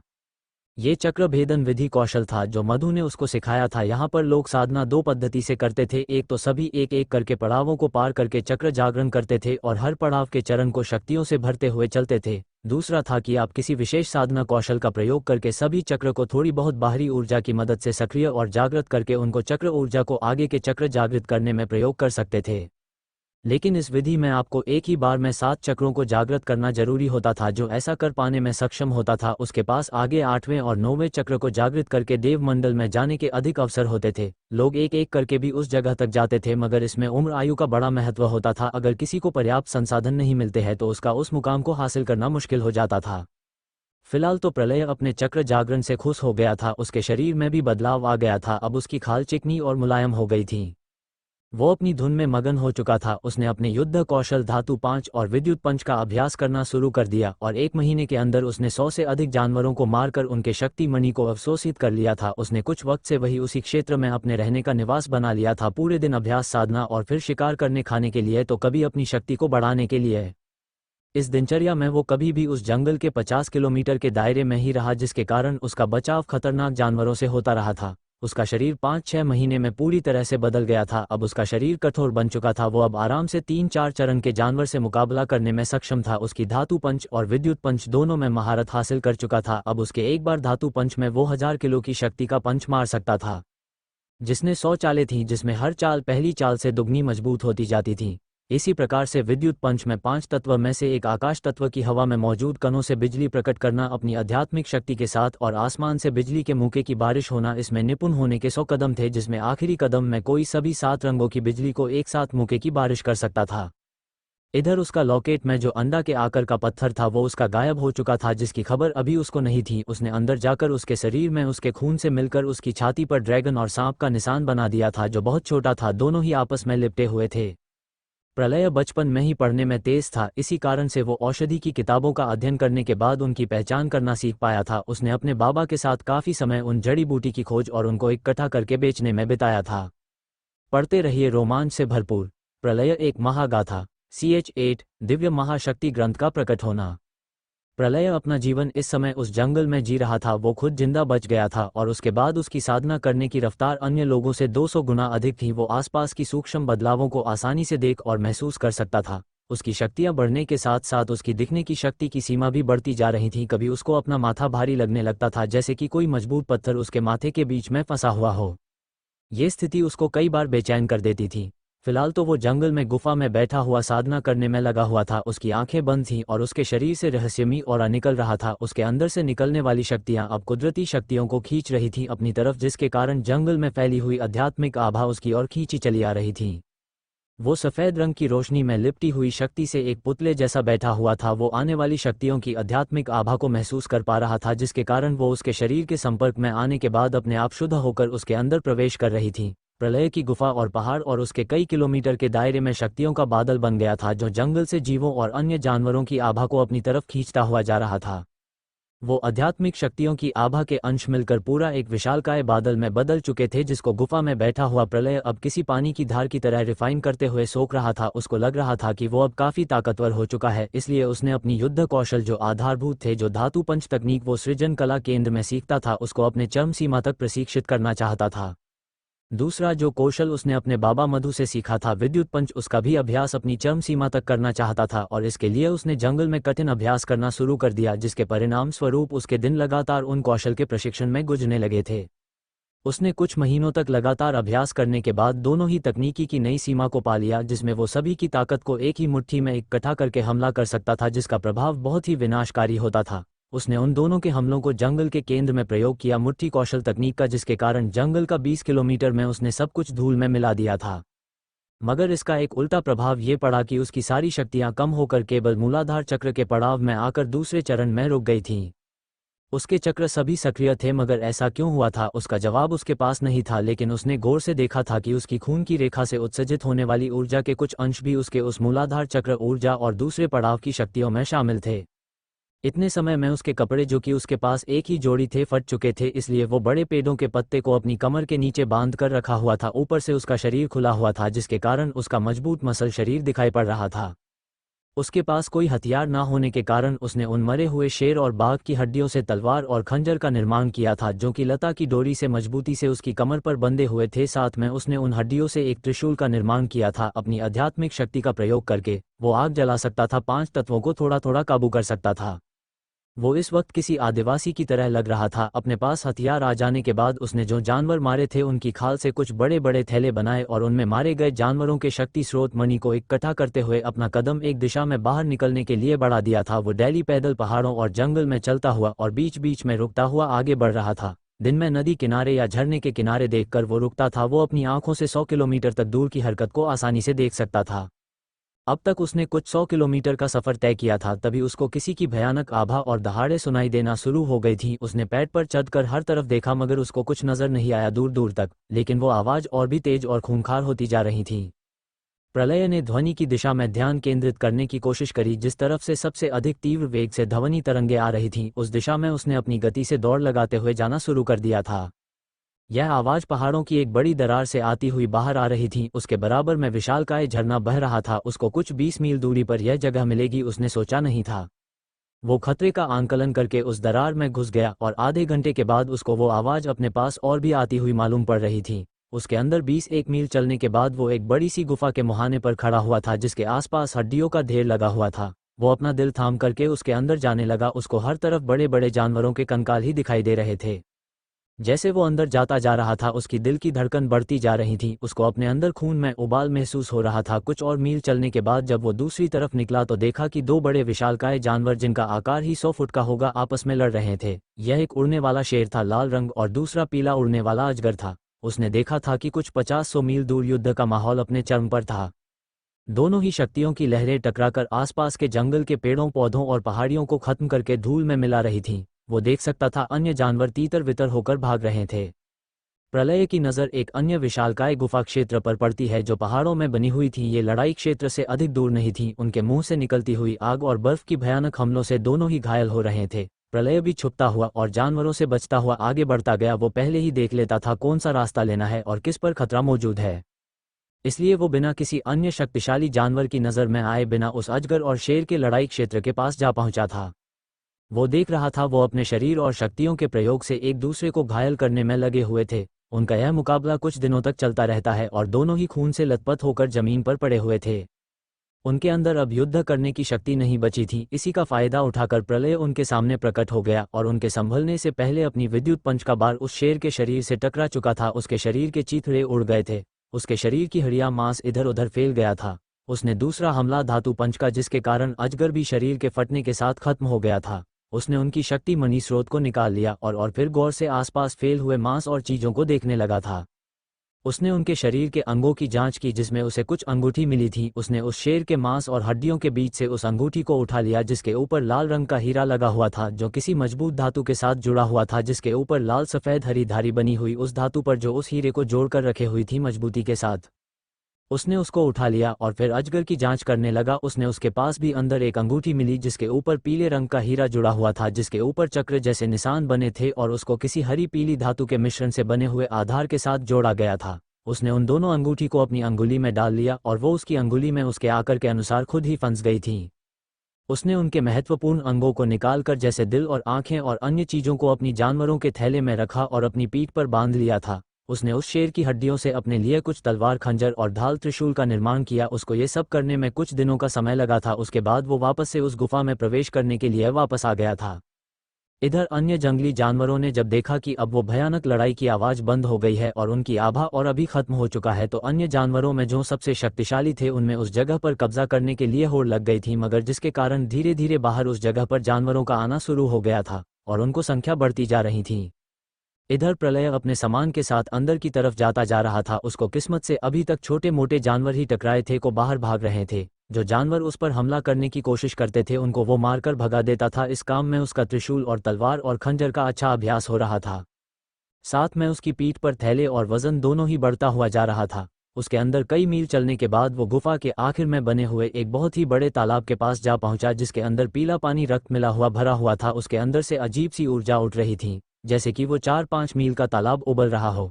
उसने उसके आसपास किनारों को देखा जिनके ऊपर दुर्लभ जड़ी बूटी उगी हुई थी और वो तालाब का निर्माण उन पहाड़ियों की दरार से रिस कर आने वाले इसी तरीके के तरल से हो रहा था, जिसकी पानी जैसी पतली बूंदें धीरे धीरे गिर रही थीं जमीन पर और दीवारों पर। तभी वहां पर सौंधी महक फैली हुई थी। अब उसको समझ आ रहा था अजगर का शरीर इतना मजबूत क्यों था। उसने अपना हौंद उस तालाब की पीली रक्त लाल पानी में डाला और उसको अपने अंदर ऊर्जा की एक नई लहर महसूस हुई। उसने अपने सामान को उतारकर जमीन पर दीवार के किनारे रखा और उस तालाब में कूद पड़ा। उसके शरीर में कूदने के बाद ऐसा भयानक दर्द उठा जैसे किसी ने उसके पूरे शरीर में सुई चुभो दी हो, मगर अपने दांत पीसते हुए उसने अपनी आध्यात्मिक साधना और शक्ति साधना दोनों विधि को सक्रिय करके अपने चक्र के साथ जोड़ दिया था, जिसका परिणाम ये हुआ कि कुछ ही घंटों में उसका दर्द और पीड़ा गायब हो गई और उसका शरीर का रोम रोम उस ऊर्जा को अवशोषित करने में लगा हुआ था और उसकी सफ़ेद रोशनी एक बार फिर से ऊर्जा में मौजूद गंदगी को निकालकर रिफाइन करके उसके शरीर के अंदर भेजे जा रही थी। उसकी खून की शक्ति के संपर्क में आने के बाद उसकी सोखने की गति तेजी से बढ़ी थी। उसने 1 महीने में उस तालाब की सारी ऊर्जा को सोख लिया था और अब वापस से नीला पानी मिट्टी के साथ मिला हुआ दिखाई दे रहा था। प्रलय महसूस कर पा रहा था कि उसकी अंगों की मजबूती अंदर से और भी बढ़ गई थी। उसके अंदर मजबूत शरीर होने का आभास हो रहा था। उसके खून में स्वर्ण ऊर्जा की चमक थी जो उसके अंगों पर कुछ अंश मात्र रूप से फैली हुई थी। प्रलय ने अपनी आत्मिक क्षेत्र की जांच करने के लिए अपने ध्यान को केंद्रित किया और अंदर देख रहा था। तभी उसको अपने मानसिक क्षेत्र में एक चावल का ऊर्जा दाना सा दिखाई दिया। उसने अपनी दृष्टि को अपनी शक्ति के साथ उस पर फोकस किया और कुछ घंटों तक लगातार केंद्रित रहने के कारण वो ऊर्जा का दाना विस्फोट के साथ उसके मानसिक आयाम में ही फूट गया, जिसके कारण उसको एक बहुत ही भयानक झटका लगा था और उसके मुंह से खून की उल्टी हो गई थी। उसका सर फटने को हो रहा था, मगर तभी उसके दिल में कुछ हलचल हुई और कुछ रेंगता हुआ उसके दिमाग में चला गया, जिसके जाने के कुछ समय के बाद उसको दर्द में आराम पड़ने लगा था। उसकी लगातार ध्यान लगाने के कारण उसकी ऊर्जा शक्ति बिल्कुल खत्म हो चुकी थी। उसका चेहरा पीला पड़ गया था, इसलिए उसने तुरंत अपने पास मौजूद उस शेर और अजगर के शक्ति स्रोत को एक एक करके सीखना शुरू किया, जिसमें उसको कुछ दिनों का वक्त लगा। उसने दोनों मणि को 15 दिनों की साधना करने के बाद पूरा सोख लिया था। इस दौरान एक बार बर्फ तत्व की शक्तियों की शीत लहर पूरी गुफा में फैलती हुई बाहर चली गई थी और फिर दूसरी बार अग्निमूल की शक्ति लहर ने तापमान को बढ़ा दिया था। उसके बाद उसने अन्य जानवरों की मणि जो अलग तत्वों की थीं उनको भी सोख लिया था, जिसके कारण उसके अंदर अन्य तत्व शक्ति में वृद्धि हुई थी। इस वक्त जो साधना स्तर उसका कम हो गया था, पहले आध्यात्मिक साधना करते हुए अब दोबारा से वो आगे बढ़ता हुआ मणिपूरक चक्र के 5वें पड़ाव पर आकर रुक गया था। पढ़ते रहिए रोमांच से भरपूर। प्रलय एक महागाथा। CH9 आदिवासी प्रलय। प्रलय उस गुफा में अपनी साधना करने के बाद उस जगह पर से बाहर निकल कर आता है तो देखता है पूरा क्षेत्र खतरनाक जानवरों से फिर से भर गया था। प्रलय ने अपने हड्डियों के हथियारों को अच्छी तरह से और भी तेज कर लिया था और उसके बाद उसने एक सबसे ऊंचे पेड़ पर चढ़कर एक दिशा को देखा और रास्ते में जानवरों से कम लड़ाई करनी पड़े इसके लिए उसने उनसे बचते हुए आगे बढ़ने का फैसला किया था। इसलिए वो अपनी वर्तमान शक्ति के साथ अपनी पीठ पर थैले लादे हुए पेड़ों के ऊपर उझलाता हुआ जंगल को एक दिशा में बढ़ता हुआ पार करने में लगा था। रात के वक्त वो किसी विशाल पेड़ के ऊपर अपनी रात को गुजरता था और दिन में अपना शिकार करके भोजन बना करके खा के आगे बढ़ जाता था। 4-5 दिनों के बाद वो रात को पेड़ की डाली पर बैठा हुआ और अपना पका हुआ भोजन निकाल कर खा रहा था। तभी उसने जंगल में हलचल महसूस की और खड़े होकर देखा कि जंगल के जानवर भालू, बाघ, चीता, मकड़ी, बड़ी चींटी जो आदमखोर थी, मगरमच्छ सभी अन्य जानवरों के साथ एक दिशा में बढ़ रहे थे। ये हलचल कुछ 10 मील दूर उसके आगे की दिशा में हो रही थी। वो देख पा रहा था उस जगह पर लोग मशाल, टेंट, तंबू लगा रहे थे। उन लोगों की संख्या 100 से अधिक होगी। वो अंधेरे में भी आगे 50-100 मील आगे देख रहा था जहां पर लोग अपने रुकने की व्यवस्था कर रहे थे। उनमें से आधे लड़के लड़कियों ने राजसी कपड़े पहने हुए थे और अन्य हथियारबंद लोग उनके चारों ओर कुछ दूरी पर खड़े होकर पहरा दे रहे थे। तभी प्रलय ने देखा कि एक सफेद रंग का अजगर रेंगता हुआ आगे बढ़ रहा था। उसके शरीर पर बड़े बड़े सफेद नुकीले कांटे निकले हुए थे। उसने एक और आभा को महसूस किया जो दबे पांव आगे बढ़ रहा था। अन्य दिशा से यह एक तेंदुआ था जो काले रंग का था और उसके ऊपर लाल धारियां बनी हुई थीं। प्रलय समझ गया था ये दो जानवर सबसे अधिक क्षमता वाले थे, जरूर इनका रैंक अधिक होगा। प्रलय उनको देखने के बाद वो भी दबे पांव आगे बढ़ता गया। उस अंधेरी रात में उन सभी जानवरों ने उनको सुबह के 4 बजे तक चारों तरफ से घेर लिया था। प्रलय भी उन जानवरों के कुछ मील पीछे चल रहा था। उसको पता था ये जानवर जो उन टेंट और तंबू को देख रहे थे घूरकर कई मील से उन लोगों ने जो सुरक्षा कर रहे थे इनकी आभा को महसूस कर लिया था, जिसके बाद उन लोगों ने सभी को सावधान कर दिया था। उन योद्धाओं को पता चल चुका था कि जंगली जानवरों की भीड़ ने हमला कर दिया है। उनको एक ही समय कई सारी आभा को महसूस किया था और उनका सकभू सही निकल आया जब कुछ ही देर टेंट और तंबू के चारों ओर उनको आंखें ही आंखें दिखाई देने लगी थीं। इसलिए उन लोगों ने तुरंत मिलकर उन लड़के लड़कियों की तरफ सुरक्षा ढाल का निर्माण किया। सभी लोग देख सकते थे वहां पर सबसे छोटा जानवर भी हमला करने वाला एक हाथी के आकार का था। मतलब ये जानवर 7 चरण 8 चरण के ऊपर के ही थे। धीरे उनकी संख्या बढ़ती गई और उन खून के प्यासे जानवरों ने उन मानव समूह के रुकने के जगह पर हमला कर दिया। हर तरफ उनकी दहाड़ और उनकी अलग आवाजें सुनाई देने लगी थीं। उन जानवरों के हाथों, पंजों से और मुंह से निकले हुए अलग अलग अस्त्र शस्त्र और तत्व शक्ति के प्रयोग के कारण उस जगह पर जल्दी ही कुछ घंटों में मारकाट होनी शुरू हो गई थी। पहले मानव योद्धाओं का पलड़ा भारी था, मगर लगातार कुछ घंटों की लड़ाई ने उनकी शक्तियां खत्म करती गई थीं, जिसके कारण उनका कमजोर पड़ना इस वक्त पर मौत के मुंह में जाने जैसा था। यही उन योद्धाओं के साथ होने लगा था। वो राजसी कपड़े पहने हुए लड़के लड़कियां जो कुछ देर पहले सुरक्षा कवच में थे उस अजगर ने आकर एक ही हमले में तोड़ दिया था। दूसरी तरफ वो तेंदुआ भी मैदान में उतर चुका था और इतने सारे लोगों को देखकर वो भी उनको चीर फाड़ रहा था और देखते ही देखते उस जगह पर कत्लेआम और चीख पुकार मच गई थी। उन जानवरों के सामने जो भी आ रहा था वो उसको चीर फाड़ रहे थे। उनको संख्या तेजी से कम होती हुई आधे से भी कम रह गई थी। प्रलय इस तबाही को देख रहा था और उसको वो काली रात याद आ गई जो कुछ 1 साल पहले उसके साथ हुआ था। प्रलय ने वहां पर मौजूद जानवरों का और उनकी शक्ति का अनुमान लगाया जो इतनी देर से उनको हमला करते हुए देख रहा था। फिर उसने हवा की गति से उछाल लगाते हुए उस सफेद रेंगते हुए अजगर के सामने खड़ा हो गया जो अपने सामने घायल जमीन पर पड़े हुए लड़के और लड़कियों को खत्म करने जा रहा था। प्रलय ने अपने पीठ पर लादे हुए थैले को वहीं पर जमीन पर डाल दिया और हवा की गति से ऊपर कूदते हुए उस अजगर के मुंह पर एक पंच मार दिया, जिसके कारण वो सफेद अजगर उड़ता हुआ पीछे पहाड़ों से जा टकरा गया था। प्रलय ने अपने हाथ में त्रिशूल और एक तलवार को पकड़ लिया और बिजली की गति से उन जानवरों के ऊपर टूट पड़ा था। देखते ही देखते उन जानवरों के कटे हुए शरीर सर अलग अलग पड़े हुए दिखाई देने लगे थे। उस जगह पर मौजूद लोगों को बड़ी हैरानी हो रही थी कि इस जंगल में कोई उनकी मदद कर रहा था। उन लोगों ने आज सोच लिया था वो सभी यहीं पर मारे जाएंगे। उन लोगों ने प्रलय का मुकाबले में साथ देना शुरू कर दिया था। इस लड़ाई में प्रलय के शरीर पर लिपटे हुए पत्ते भी जलकर खत्म हो गए थे। वो बिना वस्त्र के ही उन जानवरों पर काल बना हुआ था। काले तेंदुए ने जब देखा कि साथी जानवर मारे जा रहे हैं तो उसने प्रलय को अपना निशाना बनाकर उसके ऊपर अपने मुंह से ऊर्जा की अग्नि तलवारों से हमला कर दिया था जो तीव्र गति से उसकी तरफ बढ़ रही थी। उसने अपने साथ लड़ रहे भालू को देखा और घातक बार करके एक ही बार में उसका सर काट दिया और अपनी जगह से बड़ी ही रफ्तार में उन तलवारों से बचते हुए उस काले तेंदुए के ऊपर एक धातु पंच का बार कर दिया था। उसने ये हमला अपनी आध्यात्मिक शक्ति को सक्रिय करके किया था। उसके एक पंच से ही उस तेंदुए का काम खत्म हो गया था, जिसके कारण उसके विशाल शरीर के चीथड़े उड़ गए थे। प्रलय ने उसकी शक्ति मणि निकाल ली थी और अपनी पोटली में डाल दी थी, जो कमर में बांधी हुई थी। वो पोटली अग्निरोधक जानवर की खाल से बनी हुई थी, जिसके कारण उसके शरीर पर इस वक्त हड्डियों की तलवार और खंजर ही लटके हुए थे, जिनको उन खालों से कमर पर बांध रखा था। उधर वो अजगर, जो बुरी तरीके से घायल हो गया था, दोबारा से युद्ध के मैदान में फुकरता हुआ आ गया था। उसकी आंखें लाल हो रखी थीं। उन शक्तिशाली जानवरों को खत्म होता देखकर और घायल होता देखकर अन्य बचे हुए जानवर डर के मारे पीछे हटने लगे थे। मगर प्रलय ने तेजी से त्रिशूल और तलवार को घुमाते हुए अपनी जगह से गायब हो गया और अगले पल उस विशाल अजगर की गर्दन के आर पार उसने त्रिशूल को कर दिया था और दूसरे हौंद से उसकी गर्दन पर तलवार का बार किया, जो उसकी गर्दन को काटती हुई जमीन में टकरा गई थी। उस जगह जमीन में दरार बन गई थी। उसने उसकी भी मणि को निकाल लिया था और अपने पास रख लिया। उसने थोड़ी ही देर में जो जानवर मारे थे उनकी सभी की मणि को इकट्ठा कर लिया और वापस चलता हुआ अपने थैले की दिशा में बढ़ने लगा था। इस लड़ाई में वो जंगल को तहस नहस करता हुआ काफी अंदर तक आ गया था। जब उसने देखा कि उसके शरीर के नीचे के वस्त्र खाल के खत्म हो गए हैं, तो उसने पैट के पत्तों को अपनी कमर के चारों ओर लपेट लिया था और कुछ ही देर में वो उस जगह पर आ गया जहां पर उसने खाल से बने हुए अपने थैले को छोड़ा था। जो 20-25 लोग बच गए थे वो अभी भी भय में थे और मारे हुए अपने लोगों की लाशों को देख रहे थे। कुछ राजसी कपड़े पहने हुए लड़के लड़कियां और सुरक्षा करने वाले योद्धा जिंदा बचे थे, उनकी हालत भी ठीक नहीं थे।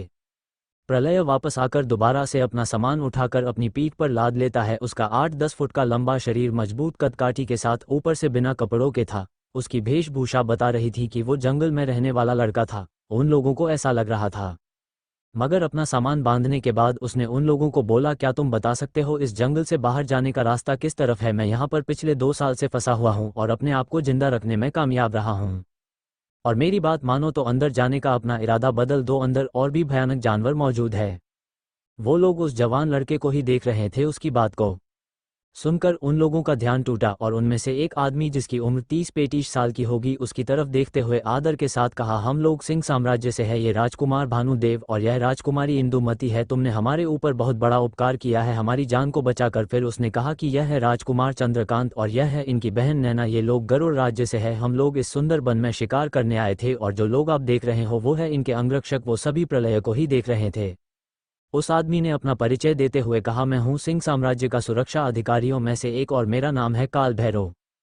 काल भैरव ने अपनी स्टोरेज रिंग में से हौंद घुमाकर कुछ कपड़े निकाले और उसको प्रलय की तरफ देते हुए कहा, तुम ये कपड़े पहन लो। प्रलय ने उन कपड़ों को देखा जो कि उच्च स्तर के लग रहे थे। उसने वो कपड़े लिए और एक तरफ जाकर कुछ देर में उनको पहनकर वापस आ गया था। उन कपड़ों में उसका रूप किसी भी राजकुमार से सुंदर लग रहा था।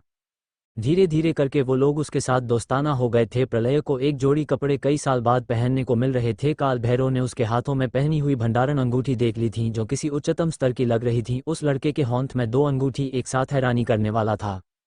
काल भैरव को दिल में एहसास हो चुका था कि इस लड़के की पहचान कोई साधारण नहीं हो सकती है। फिर उसने और अन्य लोगों ने उसकी छाती के बीच बना हुआ निशान भी देखा था, जो कि किसी वंश के उत्तराधिकारी पर होता था।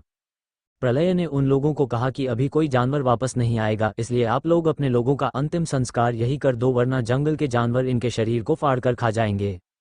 प्रलय की बात उन लोगों को ठीक लगी और सभी लोग तैयारी करने लगे थे। कुछ लोग लकड़ी को इकट्ठा करने लगे और कुछ लोगों के साथ प्रलय भी मरे हुए लोगों की लाशों को इकट्ठा करने लगा था। प्रलय ने सभी की अंगूठी उतारकर अपने पास रख ली थी, जिनकी लाशों को उसने उठाया था। उसने 20 राजसी कपड़ों वाली लाशों को और 20 ही कवच वाले लोगों की लाशों को इकट्ठा किया था और 10 लाशों अन्य लोगों की थी। उसने 50 अंगूठी को अपनी पोटली में डाल लिया था और उन सभी लोगों की लाशों को लकड़ियों पर रखकर जला दिया गया था।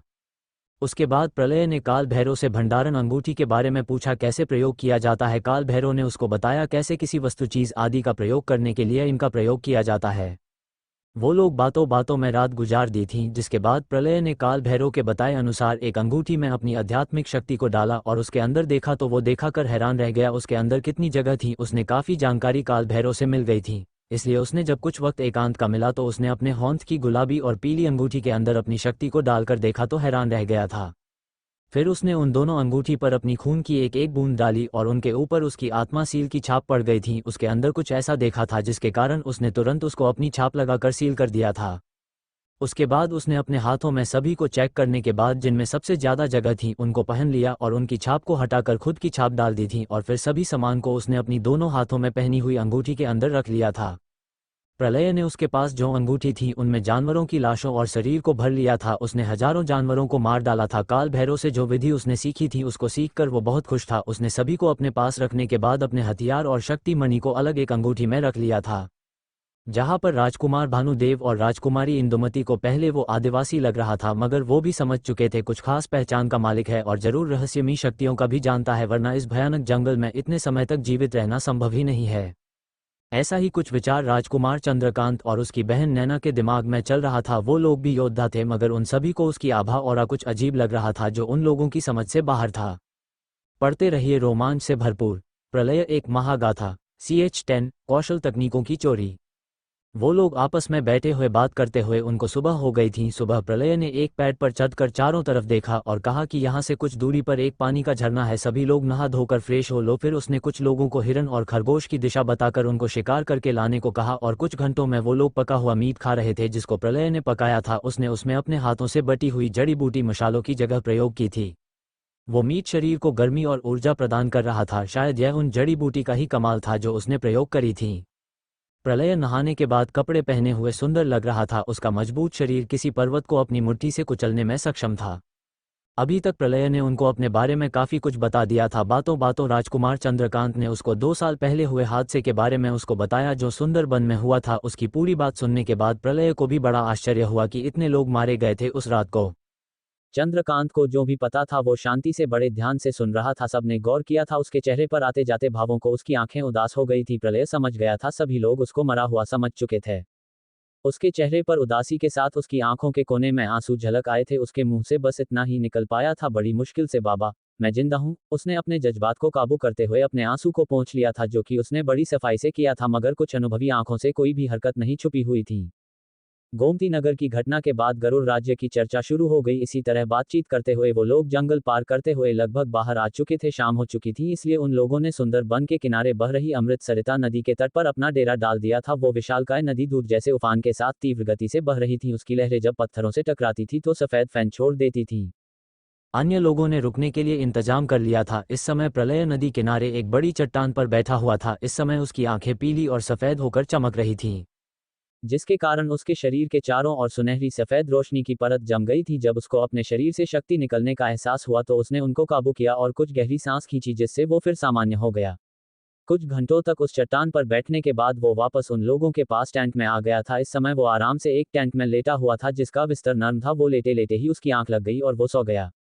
उसकी आंख सुबह जब खुली तब सभी लोग जाने के लिए तैयार खड़े हुए थे, मगर किसी ने भी उसको सोते हुए नहीं जगाया था। बाहर निकलकर उसने देखा कि सूरज पहाड़ियों में से निकलकर लाल रंग से पीले रंग में बदल रहा था और उसकी किरणें फैलने लगी थी। अमृत सरिता नदी के तट पर पशु पक्षी के शोर की आवाजें आने लगी थी। प्रलय ने उठकर नदी में अपना मुंह धोया और फिर अन्य लोगों के साथ मिलकर आगे बढ़ने लगा था। राजकुमारी नैना और राजकुमारी इंदुमती दोनों ही लड़कियां कमाल की खूबसूरत थीं, मगर जब से प्रलय मिला था उसने उनको कोई भाव ही नहीं दिया था। उसके चेहरे पर अजीब सी शांति बनी रहती थी। वो जल्दी ही गरुड़ राज्य को जाने के लिए पास में वैसे हुए नगर में गए जहां पर उनका स्वागत नगर के लोगों और कुलीन परिवार और वहां के फौजी दस्ते ने किया। उस जगह पर सुंदरबन में हुई घटना की जानकारी देने के बाद वो लोग कुछ और सुरक्षा कर्मी को लेकर सभी अपने अपने घोड़ों पर सवार होकर गरुड़ राज्य की तरफ बढ़ने लगे थे। वो लोग गांव, नगर और रास्ते में पड़ने वाले छोटे मोटे पहाड़ी घुमावदार रास्तों को पार करते हुए अपने घोड़ों को दौड़ते हुए आगे बढ़ रहे थे। प्रलय ने पहली बार घोड़ा पकड़ा था, मगर थोड़ी देर के बाद वो घोड़े को ऐसे काबू कर रहा था जैसे कि कोई पेशेवर घुड़सवार हो। उसकी सीखने की कला और शक्ति से सभी लोग प्रभावित थे। वो लोग एक दिन की घुड़सवारी की यात्रा करने के बाद गरुड़ राज्य की सीमा में प्रवेश कर गए थे। प्रलय इतना बड़ा और सुंदर बसा हुआ राज्य को देखकर हैरान था। हर तरफ भवन, होटल, बाजार, इमारतें बनी हुई थी जिनको सुंदर पत्थरों से बनाया गया था। लोग राज्य में आसमान में जानवरों पर उड़ रहे थे। सैनिक और फौजी योद्धा लोग राज्य में पैदल गश्त कर रहे थे। उनके शरीर पर कवच और होंठ में हथियार थे। लोगों की चहल पहल लगी हुई थी। गरुड़ राज्य में प्रवेश करने के बाद वहां के योद्धाओं ने देखा कि गए तो इतने लोग थे और वापस कुछ ही लोग आए हैं। उनको एक नया चेहरा प्रलय का भी दिखाई दिया। सबने मन में किसी अनहोनी की आशंका लगा ली थी। जल्दी ही राजकुमार भानुदेव, राजकुमारी इंदुमती अन्य नौकरों के साथ और राजकुमारी नैना और राजकुमार चंद्रकांत, काल भैरव, ये लोग प्रलय को अपने साथ लेकर अपने राजमहल में लेकर आ गए थे। जिस हैरानी से प्रलय हर वस्तु को देख रहा था, राज्य में लोगों को, चीजों को, उससे उन लोगों को उसकी मनोदशा का ज्ञान हो चुका था। जो लड़का 2 सालों से जंगल में पड़ा हुआ खुद को जीवित रखने में कामयाब रहा था, उसकी मनोदशा का अंदाज लगाया जा सकता था। उन लोगों ने प्रलय को विशेष अतिथि भवन में रुकने के लिए बोला और उस जगह के सभी सेवक और अधिकारियों को आदेश दिया कि उसकी हर जरूरत को पूरा किया जाए और विशेष ध्यान रखा जाए। प्रलय को नौकरों ने उस कमरा दिखाया जो कि किसी मकान जितना बड़ा था। उसके अंदर एक बेड पड़ा हुआ था जिसके ऊपर मुलायम मखमल का बिस्तर लगा हुआ था। कमरे में रंगीन सुंदर पर्दे लगे हुए थे। उस कमरे में गोल खंबे बने हुए थे जिनके ऊपर नक्काशी की गई थी। एक दिशा से खिड़की खुलती थी जिससे राज्य की भीड़ भाड़ वाली जगह और अन्य दृश्य देखे जा सकते थे। प्रलय के लिए ये सब कुछ नया और एक सपने जैसा लग रहा था। वो कमरे में आने के बाद चीजों को उठाकर उनको छूकर देख रहा था। उसने बिस्तर पर अपना हौंत रखा तो उसका हौंत उसमें चला गया, नीचे धंस गया था। वो उसकी मुलायम वाली भावना को महसूस कर रहा था। उसने अभी भी काल भैरव के दिए हुए ही कपड़े पहने हुए थे जो कि वास्तव में साधारण काम करने वाले घरेलू कपड़े थे। उसने शेरवानी टाइप के कपड़े पहने हुए थे। प्रलय ने देखा कि वो जगह सुंदर और शांत थी तो वह अपने कमरे में जमीन पर ही पालथी मारकर बैठ गया और साधना की मुद्रा बना ली। उसने अपनी आंखों को बंद किया और अपने स्टोरेज रिंग में से कुछ हाई रैंक जानवरों की मणि ऊर्जा को सोखने लगा था। उसने कुछ घंटों में 1000 से भी अधिक तत्व ऊर्जा मणि को अवशोषित कर लिया था, जिसके कारण उसके शरीर के अंदर अब 3 पतली खून की रेखाएं साफ किसी पतली नस जैसी उसके शरीर में फैल गई थीं। उसके अंदर से निकलने वाली शक्ति उसके अंदर और बाहर से उसके शरीर को कठोर कर रही थी। इस बार उसको फिर से अपने मानसिक आयाम में एक हलचल महसूस हुई। उसने फिर अपना ध्यान अपनी मानसिक क्षेत्र पर लगाया जिसके अंदर उसको दिव्य ऊर्जा से प्रकाशित किताब दिखाई दे रही थी। उसने अपनी आध्यात्मिक शक्ति को उस किताब पर डाला तो उस किताब पर से एक तेज रोशनी के साथ उसका पहला पेज खुल गया जिसके ऊपर कुछ अलग अलग विधि और तकनीक की जानकारी लिखी हुई थी। उसने उस जानकारी में लिखे हुए मंत्रों को पढ़ना शुरू किया तो उसको समझ में आया कि यह एक मार्शल आर्ट्स के कौशल की देवीय विधि है। हाथी बिजली पंच था। इसको पूर्ण रूप से प्रशिक्षित करने के लिए 5 पड़ाव थे। उसने गौर से जब उसके बारे में पढ़ा तो उसको वो अपने विद्युत पंच से काफी मिलती हुई नजर आई थी, मगर इसके पहले स्तर की शक्ति ही विद्युत पंच के आखिरी स्तर के बराबर थी। दूसरी जानकारी, इसको ट्रेनिंग करने से कम किसी को भी स्वर्ण शरीर काया या फिर डायमंड बॉडी की साधना करना जरूरी थी। उसके नीचे उस साधन को सुगम तरीके से पूर्ण करने के लिए और शरीर को मजबूत बनाने के लिए नीचे कुछ औषधि और गोलियों के निर्माण की विधि दी गई थी। प्रलय को वो सब कुछ एक बार में ही देखकर उसके दिमाग में जम गया था। उसने आगे के पेजों को खोलने की कोशिश करी मगर वो नहीं खुले तो वो समझ गया कि अभी वो उसके लायक नहीं हुआ है। उसको अपने अंदर उन शक्ति मणि तत्वों की ऊर्जा को सोखने के बाद उसकी प्रबल इच्छा अभ्यास करने की हो रही थी। कुछ घंटों के बाद वो जमीन से उठ गया और कमरे में नहाने लगा और फिर उसने अपना हुलिया ठीक किया, अपने बड़े हुए बालों को काटा और अपने आप को एक शीशे में देखा। इस समय उसकी आंखें नॉर्मल थीं, उसकी आंख की पुतलियां काली थीं। उसने एक विचार किया, उसकी आंखें दूध जैसी सफेद और एक सूरज जैसी पीली हो गई थीं। इसके साथ ही उसको अपने माथे पर अजीब हलचल महसूस हुई। यह उसको हमेशा होती थी मगर उसको दिखाई कुछ नहीं देता था। उसने किसी अन्य स्टोरेज रिंग से अपने लिए एक लूज पेंट शर्ट जैसा कपड़ा निकाल लिया और उसको पहन लिया जिसके अंदर उसका शरीर की बनावट छुप गई थी। उसने अपने पैरों में एक जोड़ी चप्पल को डाला और फिर बाहर आकर कमरे में खिड़की के किनारे चला गया था।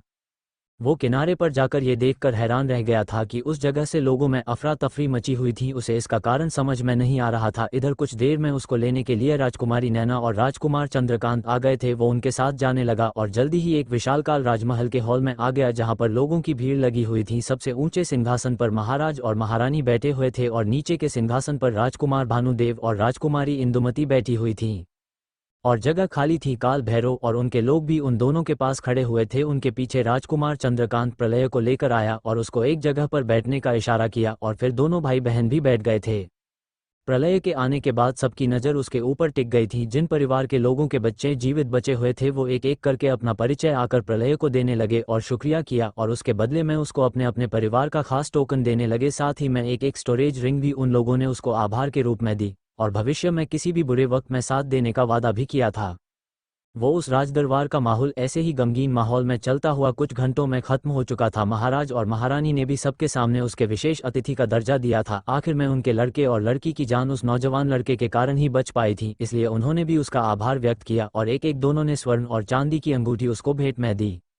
अगर उसकी कोई और मांग और इच्छा होगी तो वो भी गरुड़ राज्य पूरी करने की कोशिश करेगा जो उनके हाथों में होगा। उसके बाद महाराज और महारानी दरबार को बर्खास्त करके नैना और चंद्रकांत को प्रलय को शाम को भोजन पर लाने का बोलकर चले गए थे। इधर जब सब लोग जाना शुरू हो गए तो उसने चंद्रकांत को देखा और बोला, मैं भी इस शहर को घूमना चाहता हूँ। उसने बिना किसी संकोच के कहा कि मैं कुछ युद्ध कौशल का अध्ययन और किताबें पढ़ना चाहता हूँ। इस पर वो लोग हंसने लगे। ये भी कोई बात है भाई, तुम्हें युद्ध कौशल पढ़ने हैं तो कल हम यहाँ की सृजन प्रशिक्षण कला केंद्र की राजकीय शाखा में चलेंगे, तब पढ़ लेना। वो लोग हंसी मजाक करते हुए उस जगह से बाहर निकल आए। फिर प्रलय का मन नहीं माना तो उसने पूछा कि यहाँ पर प्रशिक्षण करने के लिए एकांत जगह कहाँ पर है जहाँ पर योद्धा लोग अपना अभ्यास करते हो। तो नैना ने बोला, कला केंद्र के अलावा लोग छात्र सभी काल पहाड़ों में अपना प्रशिक्षण लेने जाते हैं। उसकी बातों में ताकत की भूख देखी जा सकती थी। वो अपना समय व्यर्थ नहीं करना चाहता था और ना ही करता था। उसका लक्ष्य अभी सिंह साम्राज्य की सृजन कला केंद्र था जिसमें शक्तिशाली परिवारों और राज्यों के राजकुमार पढ़ने आते थे। राजकुमार भानुदेव और राजकुमारी इंदुमती की उम्र भी उसके बराबर की होगी, मगर दोनों में शक्तियों का अंतर जमीन और आसमान जितना था। फिलहाल तो वो लोग बात करते रहे बाहर खड़े बगीचे में, और रात के भोजन के लिए प्रलय उनके साथ महाराज और महारानी के महल में चला गया जहां पर वो लोग पहले ही उसका इंतजार कर रहे थे। प्रलय ने उनके पूछने पर खजाना गांव से लेकर गोमती नगर और जंगल के सफर के बारे में बताया, कुछ बातों को छुपा करके जो वास्तव में भयानक और भय देने वाला था। उसने अपने बाबा मधु के बारे में बताया कि कैसे वो लोग काम करते थे। महाराज और महारानी जो कि महाद्रोण रैंक के ऊपर चल रहे थे और कभी भी शक्ति सम्राट बनने वाले थे, वो भी उसकी शक्तियों को देख पाने में असमर्थ हो रहे थे। उनकी चेतना बराबर किसी दिव्य वस्तु से टकराकर वापस फेंक दी जाती थी।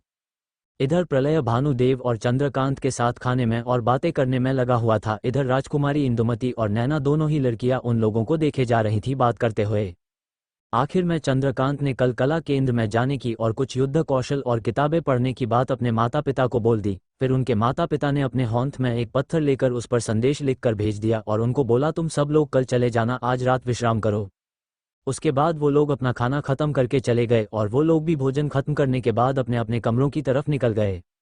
अगले दिन वो लोग राजकीय कला केंद्र की शाखा में गए और रात को वापस लौट कर आए थे। चारों लोग, भानुदेव, इंदुमती, नैना, चंद्रकांत, काल भैरव, वो सभी लोग कुछ 1 घंटे के बाद उस भवन की बिल्डिंग से नीचे आ गए थे और जगह देखने लगे थे।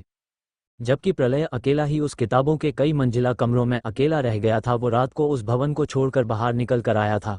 उसकी आंखों में अजीब उत्साह और चमक थी। पढ़ते रहिए रोमांच से भरपूर। प्रलय एक महागाथा। वीडियो पसंद आए तो लाइक करें और अपने दोस्तों के साथ शेयर करें। हमारे टेलीग्राम चैनल का लिंक डिस्क्रिप्शन में दिया गया है, तो जरूर ज्वाइन करें ताकि आप हमारे अपडेट्स सबसे पहले पा सकें। आपका सपोर्ट हमारे लिए बहुत महत्वपूर्ण है, इसलिए हमारे साथ जुड़े रहें और हमारी यात्रा में हिस्सा बनें।